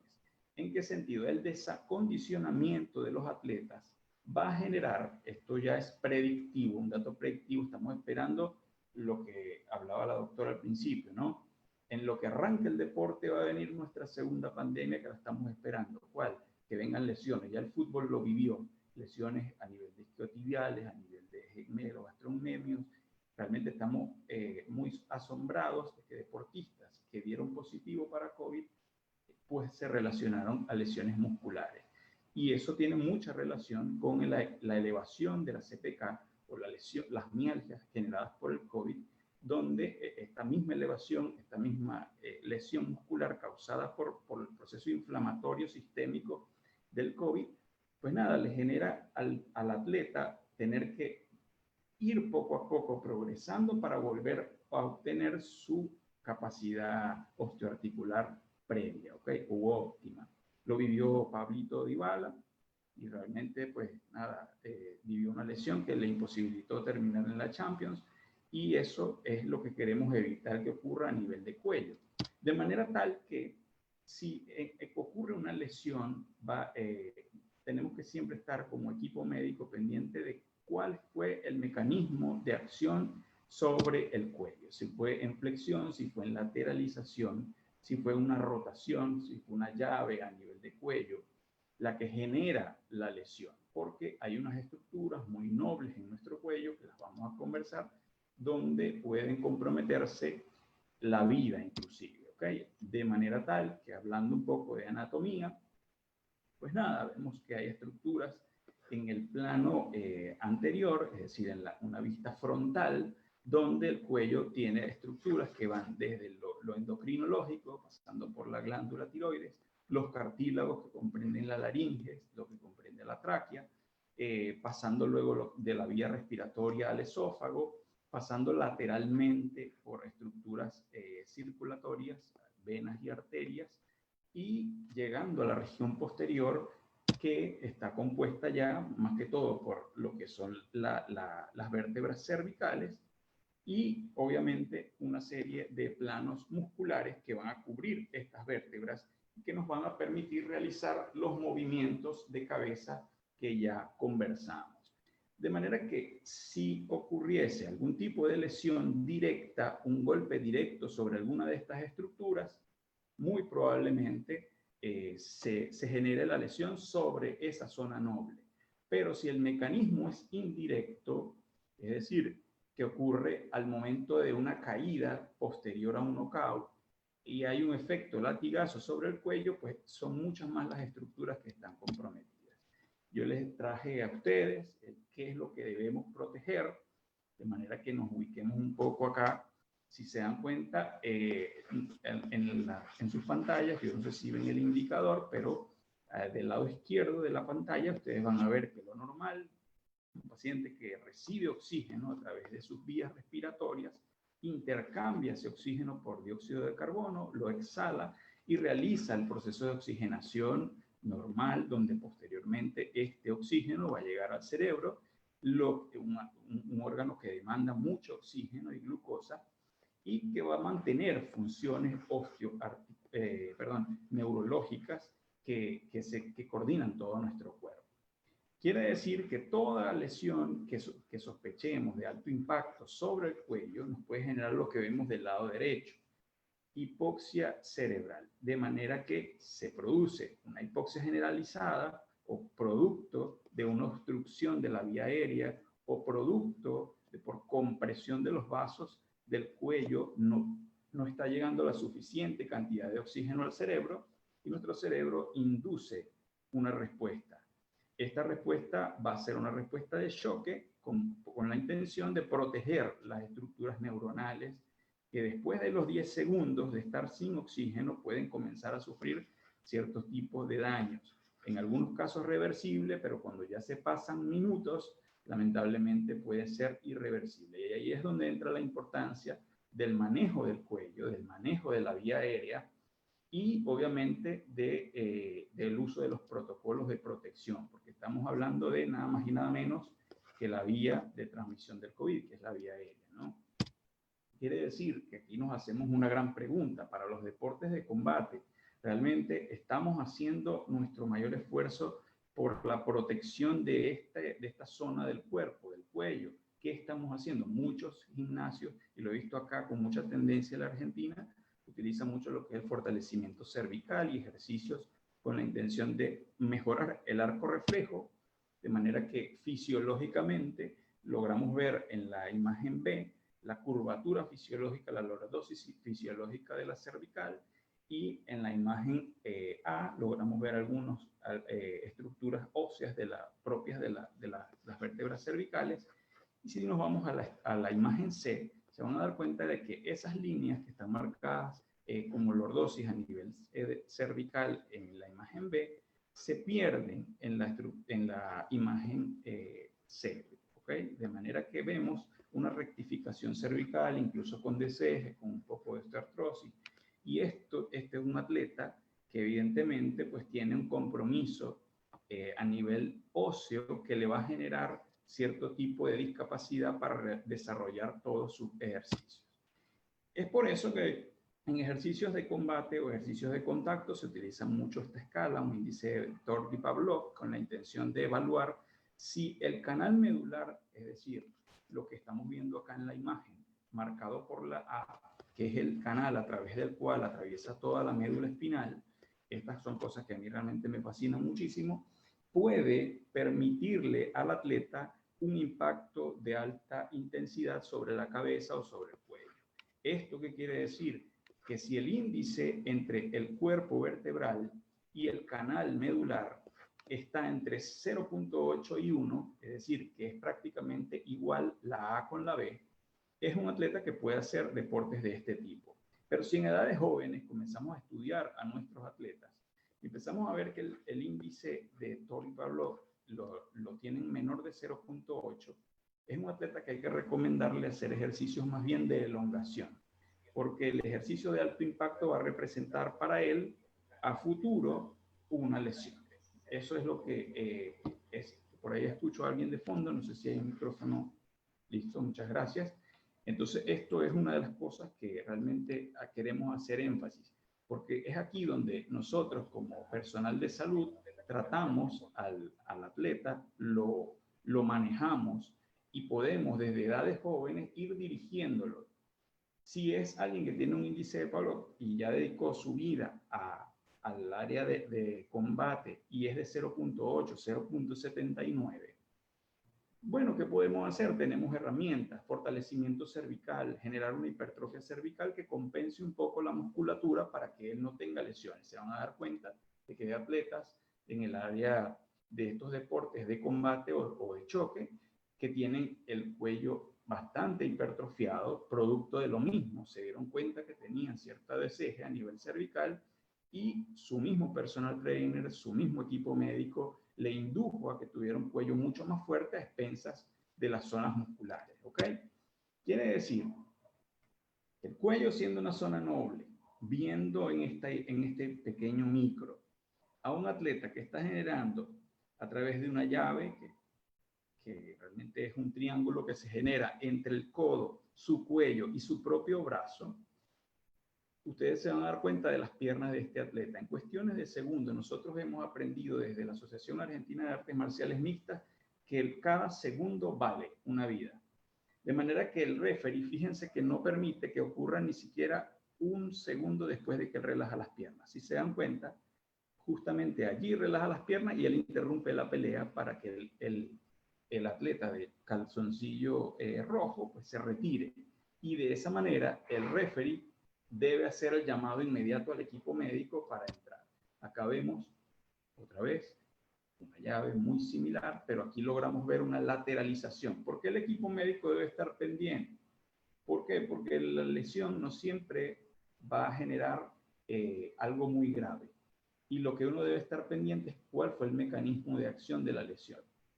Si se dan cuenta, los dos contendores están allí, pero la pierna ya se relajó la pierna y en ese momento, claro, este video está puesto lento, pero está reducida la velocidad, pero lo que quiero que ustedes hagan énfasis es que no podemos permitir que ocurran 3 segundos antes de interrumpir esa pelea. Y en lo que ocurra la interrupción de la pelea, el referee inmediatamente debe llamar al equipo médico para proteger lo que ya la doctora Maricel Silio habló de la vía aérea y ver el estado neurológico de este atleta. Otras llaves, un poco como por ejemplo la llave Twister, donde se hace una rotación prácticamente de toda la columna.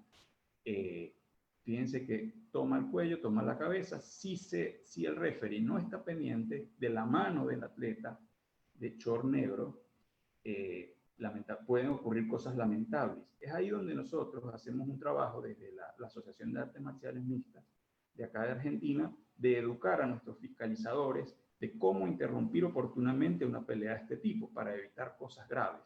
Yo sé que quizá el video pueda ser un poco brusco, pero créanme que en el fútbol, en el básquet, en otros deportes, incluso por más sanos que se ven, realmente pueden ocasionar lesiones de este tipo o peores.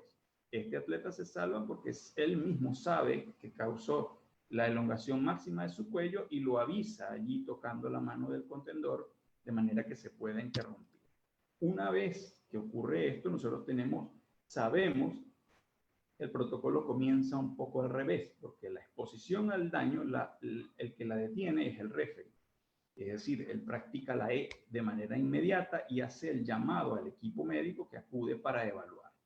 Si bien nosotros contamos con nuestros equipos para hacer inmovilizaciones y cosas a nivel de competencias, nos debemos hacer una pregunta importante. Nuestros dojos cuentan con el equipo capacitado, con el material necesario para atender una lesión de este tipo, que ojo, se puede generar incluso en una caída. Una persona que esté practicando bailoterapia puede presentar una lesión de cuello por un resbalón. Es decir, no es que las artes marciales son las que generan cosas graves. Creo que el deporte en general puede hacerlo, pero la idea es que tengan un personal médico capacitado o un personal, incluso los mismos profesores capacitados para responder a una lesión de este tipo.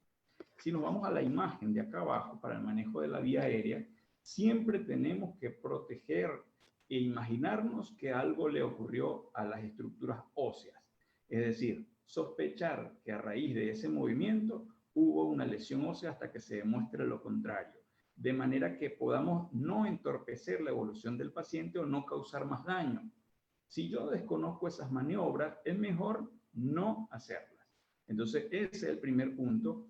la educación como para fomentar en los gimnasios, en los dojos, el manejo de la vía aérea, el manejo del cuello para la inmovilización, que si bien uno puede practicar hacer un video, no es lo mismo a estar pendiente de quien lo está aprendiendo y que lo haga varias veces para que esta persona pueda aprenderlo correctamente. Fíjense que allí arriba ven una imagen donde se estaba haciendo una inmovilización y era un muñeco, porque allí es donde se empieza el aprendizaje, porque no podemos comprometer la vida de un atleta en manos inexpertas. De manera que, si bien, como pueden ver en la imagen abajo, utilizamos nuestras dos manos para sujetar lo que es el mentón, la mandíbula, y retraerla de tal manera que podamos hacer una hiperextensión del cuello para poder luego, posteriormente, utilizar, no sé si me dejan de escuchar, pero me acerco porque sé que tengo problemas con el audio, Te escuchamos, Sí, Jorge. perfecto. Sí, igual creo que es el audio que te está tomando directamente de la computadora. Me parece que no es el auricular, pero te escuchamos. Bien, bueno, igual no entiendo por qué, pero ahí va. Entonces, perfecto. Les decía que lo importante aquí en este caso siempre va a ser tener el equipo y todo el material necesario para una lesión de este tipo, evitar de manera que un atleta vaya a comprometer su vida, que es lo más grave, pero existen cosas que son quizás menos graves que la muerte, pero son igual de graves para la actividad física, porque el corte o una lesión a nivel medular pueden generar, obviamente, una cuadraplegia, una paraplegia, de manera que el atleta puede comprometer toda su carrera en ese momento.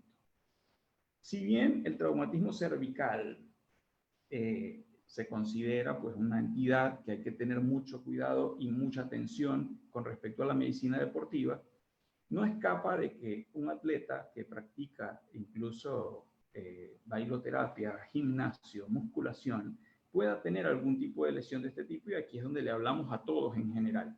Un dolor intenso a nivel de cuello, que usted sienta que hay hormigueo en las manos o sensaciones extrañas en las puntas de sus manos, que de pronto usted sienta que la fuerza de su mano derecha con respecto a la izquierda no es la misma, o tiene una sensación extraña de pesadez en alguna de las extremidades, los miembros inferiores, con un dolor a nivel lumbar o a nivel, en este caso, cervical, dificultad para respirar o inclusive pérdida del estado de conciencia en casos más graves, pues hágase ver. La idea es que se chequee, que haga un estudio correspondiente, dependiendo, el estudio va a ser dependiendo de la evaluación médica que corresponde, pero para un traumatismo cervical, como bien lo dice la imagen allá en grande, el tiempo es sumamente importante, porque luego el retorno al deporte va a depender de la evolución propia del atleta.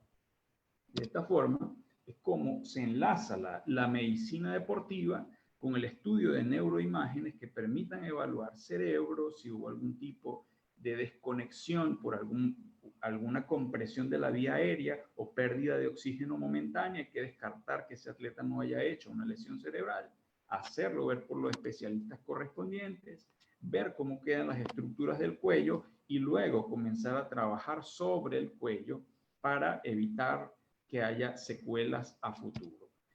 Es importantísimo en cuanto a lo que es el entrenamiento, la protección, porque cuando se está en competición quizás se puede estar un poco más eufórico, un poco menos protegido, pero no correr riesgos durante el entrenamiento forma parte de la formación y de la prevención de lo que nosotros queremos. El fortalecimiento cervical a través de factores de crecimiento lo hemos implementado como protocolo acá en Sport Medicine, con la intención de que una atleta que tenga rectificación cervical pueda incorporarse a una actividad deportiva de acuerdo a sus capacidades. Sin embargo, también en el caso de atletas que ya le han dedicado toda su vida a lo que es las artes marciales y no se quieran retirar, pues se evalúan los índices de Tori Pavlov y se ve si este atleta puede continuar. Se acompaña y vemos a Leandro haciendo masajes. Leandro, le mandamos un saludo enorme a Leandro. Cómo manejar de manera kinesiológica a un atleta. También Pablo Miranda habló muy bien en la primera charla. La kinesiología es fundamental para la recuperación de este atleta. y esto es vital para el equipo de médicos y profesionales de la salud que nosotros deseamos.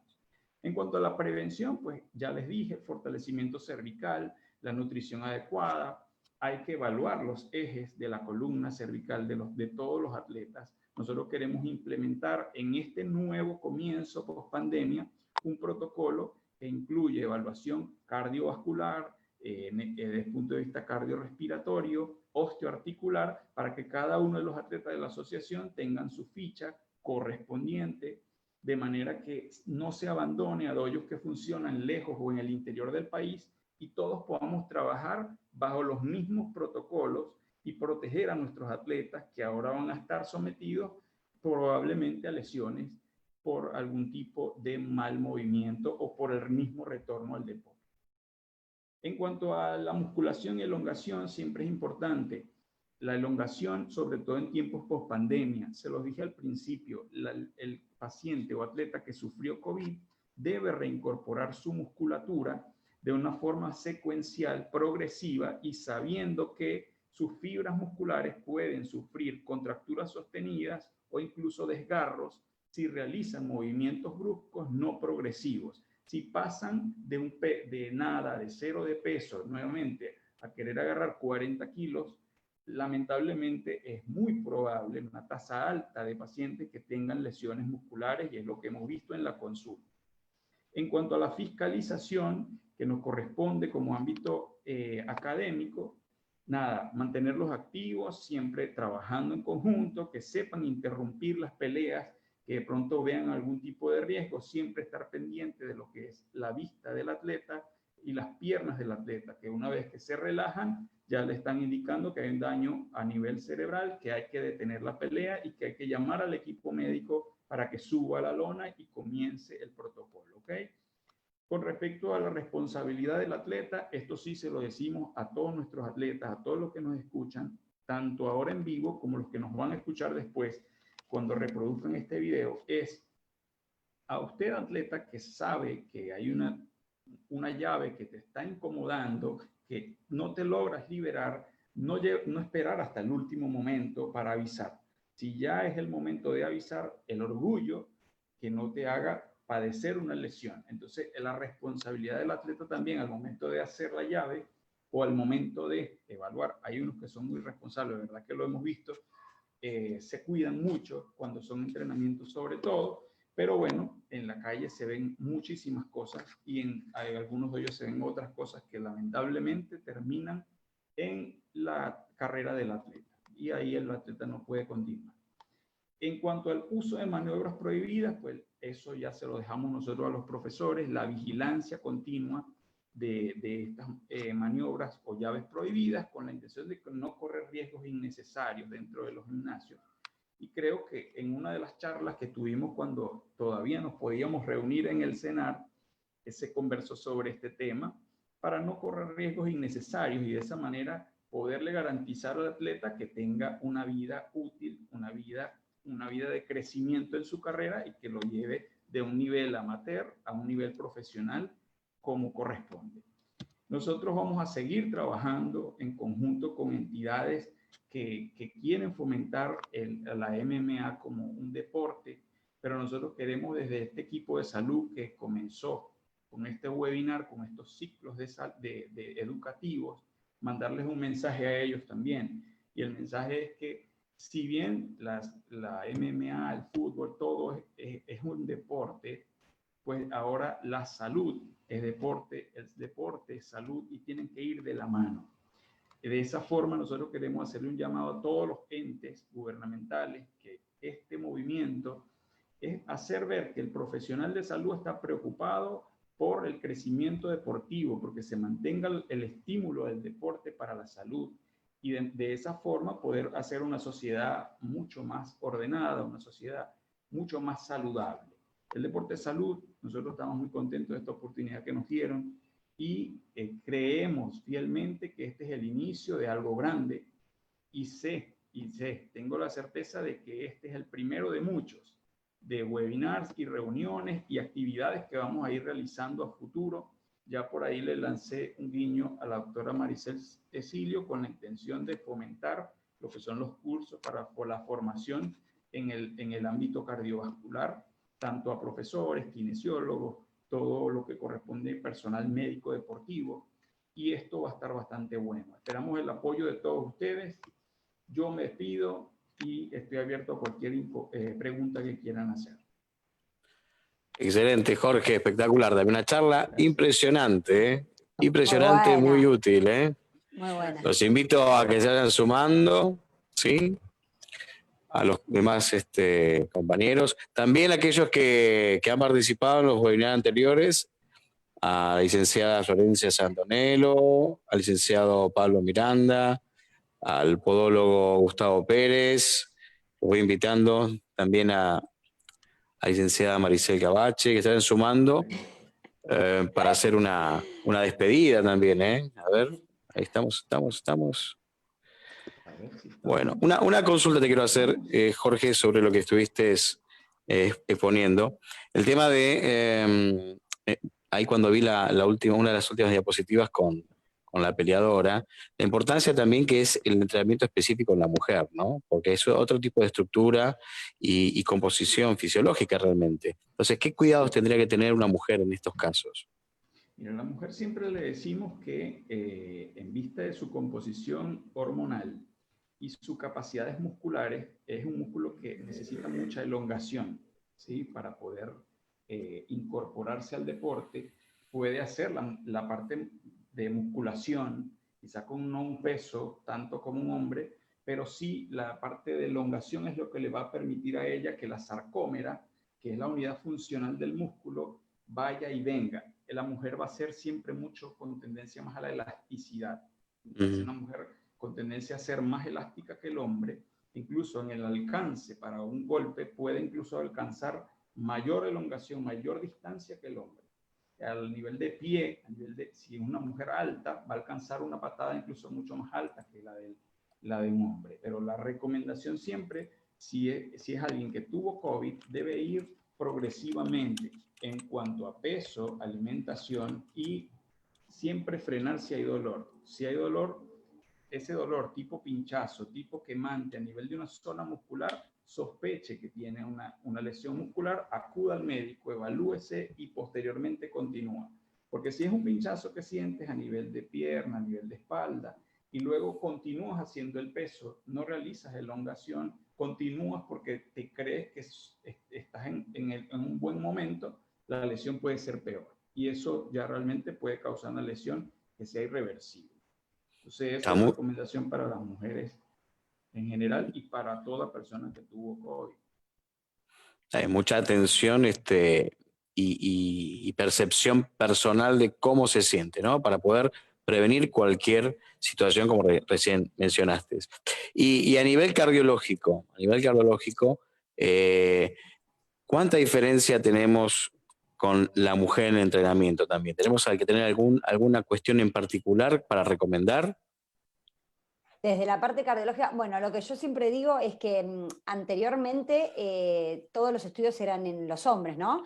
Claro. Tanto los Juegos Olímpicos como a nivel mundial había muchos estudios para el atleta masculino y muy poco en la mujer. A mí hace poco, desde la Sociedad de Electrofisiología Argentina, lo que es el Consenso Corazón y Deporte, me convocaron para hacer un artículo, escribí un capítulo en un libro que se llama El corazón del atleta de la mujer. Así Bien. que justamente decir que, a ver, cardiológicamente funcionamos iguales, pero Sí, la sí. mujer tiene primero implicancias hormonales que tenemos que tener en cuenta en los entrenamientos. No es lo mismo, sabemos que el ciclo menstrual, bueno, nos acompaña a lo largo de nuestra vida fértil, y la cantidad de estrógenos es una hormona anabólica que ayuda mucho en lo que es la fuerza muscular. Cuando predomina la progesterona, posovulación, hay que hacer ejercicios más de resistencia. O sea, los entrenamientos hay que adaptarlos a nivel hormonal. Saber que también la mujer sufre estados emocionales hormonales, que también hay que tenerlos en cuenta porque puede predisponer a lesiones. Y a nivel cardiológico, arrítmico y todo, tenemos modificaciones, funcionalmente somos iguales, pero Sí, obviamente sí. que tenemos ciertas cuestiones a destacar en el corazón del atleta de la mujer. Ejemplo, dilatación del ventrículo derecho, se ven algunos artículos que es mayor en la mujer que en el hombre, maneja ciertas presiones diferentes, pero bueno, son cuestiones más específicas que nos diferencian, pero en definitiva, bueno, creo que el deporte nos unifica bastante. Bueno, pero qué interesante esto que te hayan convocado para poder realizar este tipo de artículos, ¿no? Sí, es verdad. Sí. Ahora, en breve se va a publicar el libro, ya están todos los capítulos escritos. Bueno, a mí justamente me tocó El corazón del atleta en la mujer, que me pareció súper importante porque tuve que hacer una búsqueda bibliográfica grande porque no hay mucho escrito. Así que bueno, después cuando esté publicado se los comparto. Bárbaro, bárbaro. Buenísimo. Bueno, y los invito un poco, ya que estamos acá reunidos, ahí se sumó el podólogo Gustavo Pérez, el licenciado Pablo Javier Miranda, la licenciada Florencia Sarantonello. Ahí podemos poner la cámara, ahí está la licenciada, y la licenciada Mariela Cavache también. Así que los invito un poquito a todos si quieren hacer alguna consulta, alguna pregunta sobre la exposición de hoy. A ver, Maxi, por ejemplo, ¿tienes alguna pregunta? No, en base a lo de Jorge, que muchas veces pasa, él que recomienda cuando un atleta recibe un knockout, ¿cuál es el tiempo recomendable para que no vuelva a la práctica deportiva? Porque pasa mucho que me ha pasado de ver chicos amateur que reciben un knockout y a la otra semana ya están peleando de nuevo. Eso obviamente es falta de, digamos, profesionalismo de la academia o falta de conciencia a veces. O falta de desconocimiento también. Es así y creo la primera vez que tuvimos la oportunidad en el CENAR de hacer una charla, hablábamos de conmoción cerebral y si bien la conmoción cerebral post-knockout generalmente lleva una progresión en tiempo para poder rehabilitar a la persona, incluso uno suspende actividades que ameriten concentración, es decir, es un atleta que va a parar incluso por un momento la lectura, incluso va a parar por un momento el uso del teléfono y la luz, el uso de computadora. Esto, en la progresión la hacemos a través del SCAT, que es una escala que utiliza tanto la FIFA como el rugby y toda aquella entidad deportiva que genera contacto y genera knockout desde el deporte. Nosotros la aplicamos, hicimos algunas modificaciones para arte marcial mixta, pero el protocolo es el mismo. Semana tras semana, la primera semana es un día a día de 7 días, donde va a ir progresando desde el 0 y reposo a ir haciendo actividades a tolerancia, siempre evaluando la mirada, el molestar de lo que es la luz, ¿ok? Y luego ir progresando después del día 4 incluso, es que uno estima que este atleta pueda comenzar actividades de concentración, donde pueda reincorporarse a actividades después de pasar sus 7 días a sus actividades incluso escolares. No es abandonar la escuela por alguna cosa, sino que uno protege al atleta para que no tenga ninguna repercusión luego a la hora de concentración. Y siempre uno hace incluso una seguidilla que lleva hasta los 21 días, donde ahí uno incluso le pide a Mariela, por ejemplo, que le haga su evaluación psicológica posterior para ver cómo se comporta este atleta, pues si ya está sometido a 5 knockouts en un año, es un atleta que va a tener alta incidencia a futuro de problemas de humor, de cambios de irritabilidad, y es un atleta que nosotros queremos manejar en conjunto, todas las especialidades. Si bien su corazón puede estar bien, su cuerpo puede estar bien, probablemente el problema sea psicológico, y por eso la idea de estas charlas es que todo un equipo que está conformado por varias especialidades vayan, se revisen su pie de acuerdo a lo que es el deporte que practica, pero que no abandone el área que tiene lesionada. Es muy importante hacerle énfasis a esto a los profesores para que eviten la exposición del atleta, porque representa luego una persona que va a dejar de ser funcional tanto para su carrera como para la misma sociedad y para su familia, porque probablemente ya tiene hijos y ya está sometido a 2, 3 knockouts en un año y eso lo va a liquidar en una cuestión de tiempo, a nivel de 3 años. Entonces la idea siempre es hacer esa neuroprotección. Yo acá les dejo un guiño de que viene algo bueno también con participación de un neuro de acá que es especialista en área deportiva, que nos va a hablar de temas de este tipo, tanto en ámbito de combate, bueno, con nuevas participaciones de ustedes mismos, que me complacen mucho decirles que viene algo nuevo y bueno, donde vamos a seguir participando todos. Bueno, importantísimo lo que acabas de decir, porque me parece que es un proceso que explicaste recién, post-knockout, que lamentablemente nadie hace, ¿no? Ya vemos, como dice Maxi, al atleta en breves semanas, demasiado rápido, incorporarse al deporte como si no hubiera pasado nada. Y realmente tiene una consecuencia muy, muy importante. Me parece que esto es una información muy valiosa para que todos los profes que están del otro lado tomen conciencia de que un knockout no es se golpeó, se cayó y ya está. No, es algo mucho más importante que implica a nivel, obviamente a nivel cerebral, a nivel estructura, a nivel emocional. Son un montón de patrones que tienen que ver con todo esto. Yo les quiero dar 2 minutitos a cada uno, ¿sí? Como para que hagamos un cierre en base a todos estos 3 fines de semana que estuvimos reunidos. Así que los invito a abrir sus audios. Y el que levante la mano primero es el primero que nos dice algo. A ver quién se anima primero. Ahí, Gustavo. Gustavo levantó. Vamos todavía, Gustavo. Muy bien ahí. Esos son los que van. Vamos, Gustavo. Bueno, Hola, te ¿qué dejo tal? ¿Cómo tus les 2 va, minutos. colegas? ¿Cómo estás? Buenas. Bueno, 2 minutos. En 2 minutos, primero agradecerles, segundo felicitarlos a todos los exponentes de estos 3 fines de semana, del domingo.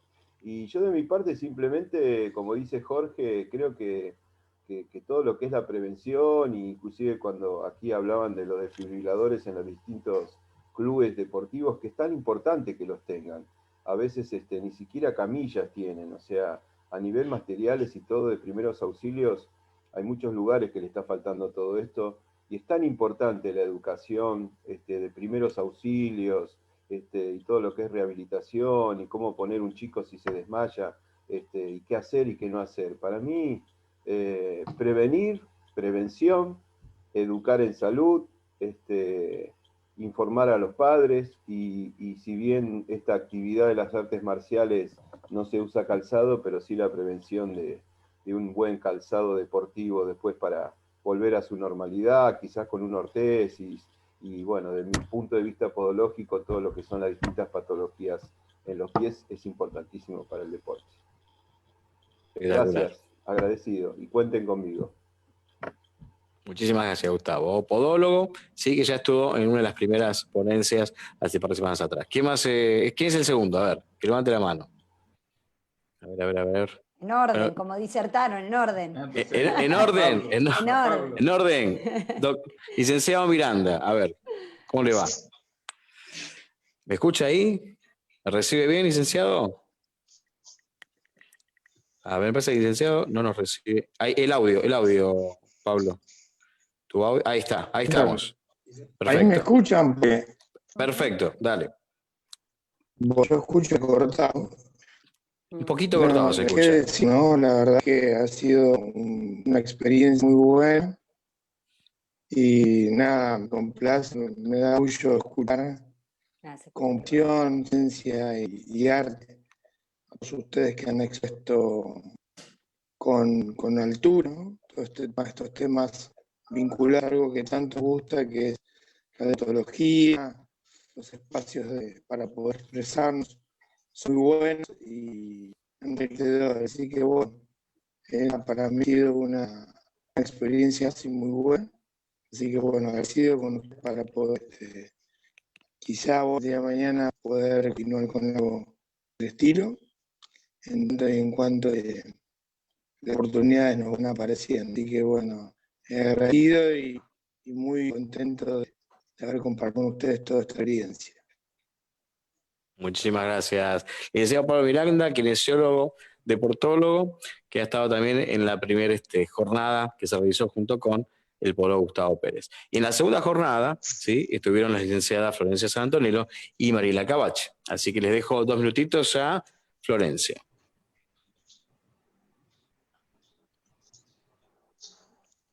¿Me escuchan bien? Te escuchamos bien, dale. Sí. Okay. Muy bien, muy bien. Yo escucho todo entrecortado.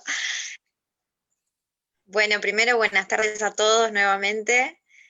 Y bueno, agradecerles simplemente por la convocatoria, que fue mi primer webinar, así que muy agradecida, muy enriquecedor para mí poder también disertar y aprender de las disertaciones de todos los profesionales.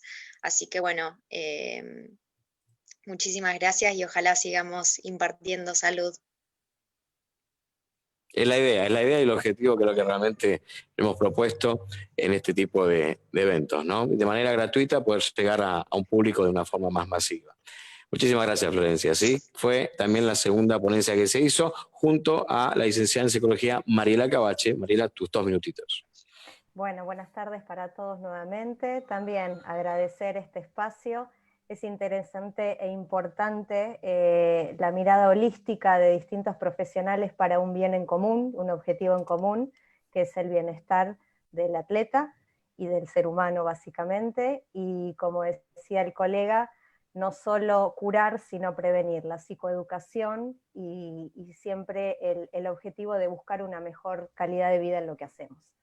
Así que bueno, muchísimas gracias también por la convocatoria y por este espacio. Excelente. Bueno, algo es verdad lo que dijiste es sobre lo holístico. Realmente estamos todos reunidos acá porque hemos tomado conciencia de que realmente es la mejor manera de poder atender a un atleta, ¿sí? Bueno, Maxi, algunas palabras tuyas. Bueno, nada, yo agradecer haberme permitido hacer parte, agradecer a los profesionales que se tomaron el tiempo un domingo, nada, de dar una ponencia en su rama, que la verdad sirve mucho para los profesores, los atletas, la familia, ¿sí? Que, bueno, muchas veces por ahí, por desconocimiento, exigen al atleta de más y eso es lo que genera las lesiones o algún tipo de inconveniente en su carrera. Bueno, agradecerte a vos, Martín, también por tu tiempo, Por favor. haber sido moderador. Bueno, la asociación, a Horacio, Fabián, que hoy no pudo estar, pero bueno, la idea de esto, cuando se habló con Jorge, es que hace un trabajo en conjunto desde una institución con los profesionales o entre profesores, atletas y profesionales para que sirva el desarrollo deportivo. Así que muchas gracias por su tiempo. Bueno, muchísimas gracias. Ahí estamos tratando de que se conectara el profesor Fabián Borsetti, pero bueno, te estamos intentando, pero bueno, no ha podido seguramente. Bueno, le vamos a dejar el cierre a nuestro mentor acá, el propulsor que ha sido el doctor Jorge Vizcaya, con unas palabras, por favor. Bueno, yo puedo hablar, pero eso sí, las frases son de Martín. Yo prometo mis últimas 2 frases. Bien. ¿Te gustó? Perfecto. Sí, porque él deja esas frases que nos llevamos todo para el resto de la semana. Bueno, de verdad, les agradezco mucho a todos ustedes. Yo me siento honrado por la presencia de todos ustedes durante los domingos que les correspondía. Fueron muy responsables. De verdad que yo no tengo otras palabras que agradecerles, porque verlos acá hoy para mí representa un logro de algo que sé que es el inicio de un proyecto grande y que sé que vamos a seguir llevando adelante el deporte a todas partes del mundo. Es la idea, que nos conozcan, que sepan que vamos a seguir apoyando este proyecto de salud y deporte en todas nuestras áreas y que vamos no solamente a darle a las artes marciales mixtas, sino a trabajar con otros equipos y otros deportes que también se van a ir uniendo poco a poco. Yo de verdad que me siento incluso hasta nostálgico, porque como todo cuando termina, uno dice, bueno, cerramos ahí el ciclo, pero sé y tengo la fe de que esto lo vamos a seguir emulando y a seguir sacando para cosas más adelante. De verdad, muy contento. El cierre hoy, el broche de oro con la doctora Maricecillo, de verdad que le agradezco enormemente su presencia aquí, con toda su experiencia. A Mariela, de verdad que te agradezco todo tu profesionalismo, toda tu forma de ser, bárbaro. Gracias. A Florencia le agradezco su forma de hablar muy precisa y concisa con respecto al ámbito nutricional. A Pablo, de verdad que todo el ámbito kinesiológico, como lo explicaste y como lo has manejado en tus propias redes sociales, está genial, muy bien explicado y es un proyecto muy interesante. A Gustavo, formador de Deportier, que haya hecho del deporte aplicado al pie prácticamente una ciencia, y de verdad que eso es enormemente un logro tuyo, y de verdad que te felicito por eso. A Martín, por sus frases de todos los domingos y porque de verdad logró con las redes sociales y por los problemas de internet siempre logró resolver. A Maxi, De verdad que le agradezco mucho sus preguntas oportunas. Sé que es un tipo que maneja mucho la UFC y que le gusta el tema siempre de la salud y está muy interesado. Fabián se terminó conectando y me hace muy feliz que esté. Y bueno, ¿Cómo están? Tiene la uña negra Fabián, pero después lo vemos y le arreglamos la uña. Pero ahorita la muestro. Yo me despido, muchachos, de verdad que yo estoy solamente agradecido con ustedes y vamos por más. Muchísimas gracias. Un aplauso para todos así, a distancia. Sí, nos merecemos un aplauso. Gracias, Fabi, ahí también por conectarte. Y bueno, seguramente va a haber muchos más de estos eventos y muchas otras cosas más de este gran equipo que ha sabido armar el doctor Jorge Vizcaya. Y bueno, agradecer a todos los presentes por sus ponencias, a todo el público que está al otro lado, ¿sí? A la Asociación Argentina de Artes Marciales Mixtas por también cedernos el espacio para poder transmitir estos eventos. Y bueno, obviamente las dos frases que vendrían acá alusivas a lo de hoy, una es de Henry Ford, que dice: llegar juntos es el principio, mantenerse juntos es el progreso, trabajar juntos es el éxito. Y la Madre Teresa de Calcuta había dicho que si yo hago lo que tú no puedes, tú haces lo que yo no puedo, pero juntos podemos hacer grandes cosas por los demás, y creo que hoy lo hemos hecho entre todos. Un abrazo grande para todos, muchísimas gracias, nos vemos muy prontito. Yo voy cerrando por acá los vivos. Usted, equipo, quédese ahí, que ya nos despedimos nosotros, y bueno, gracias por todo, señores, hasta siempre. Gracias. Saludos.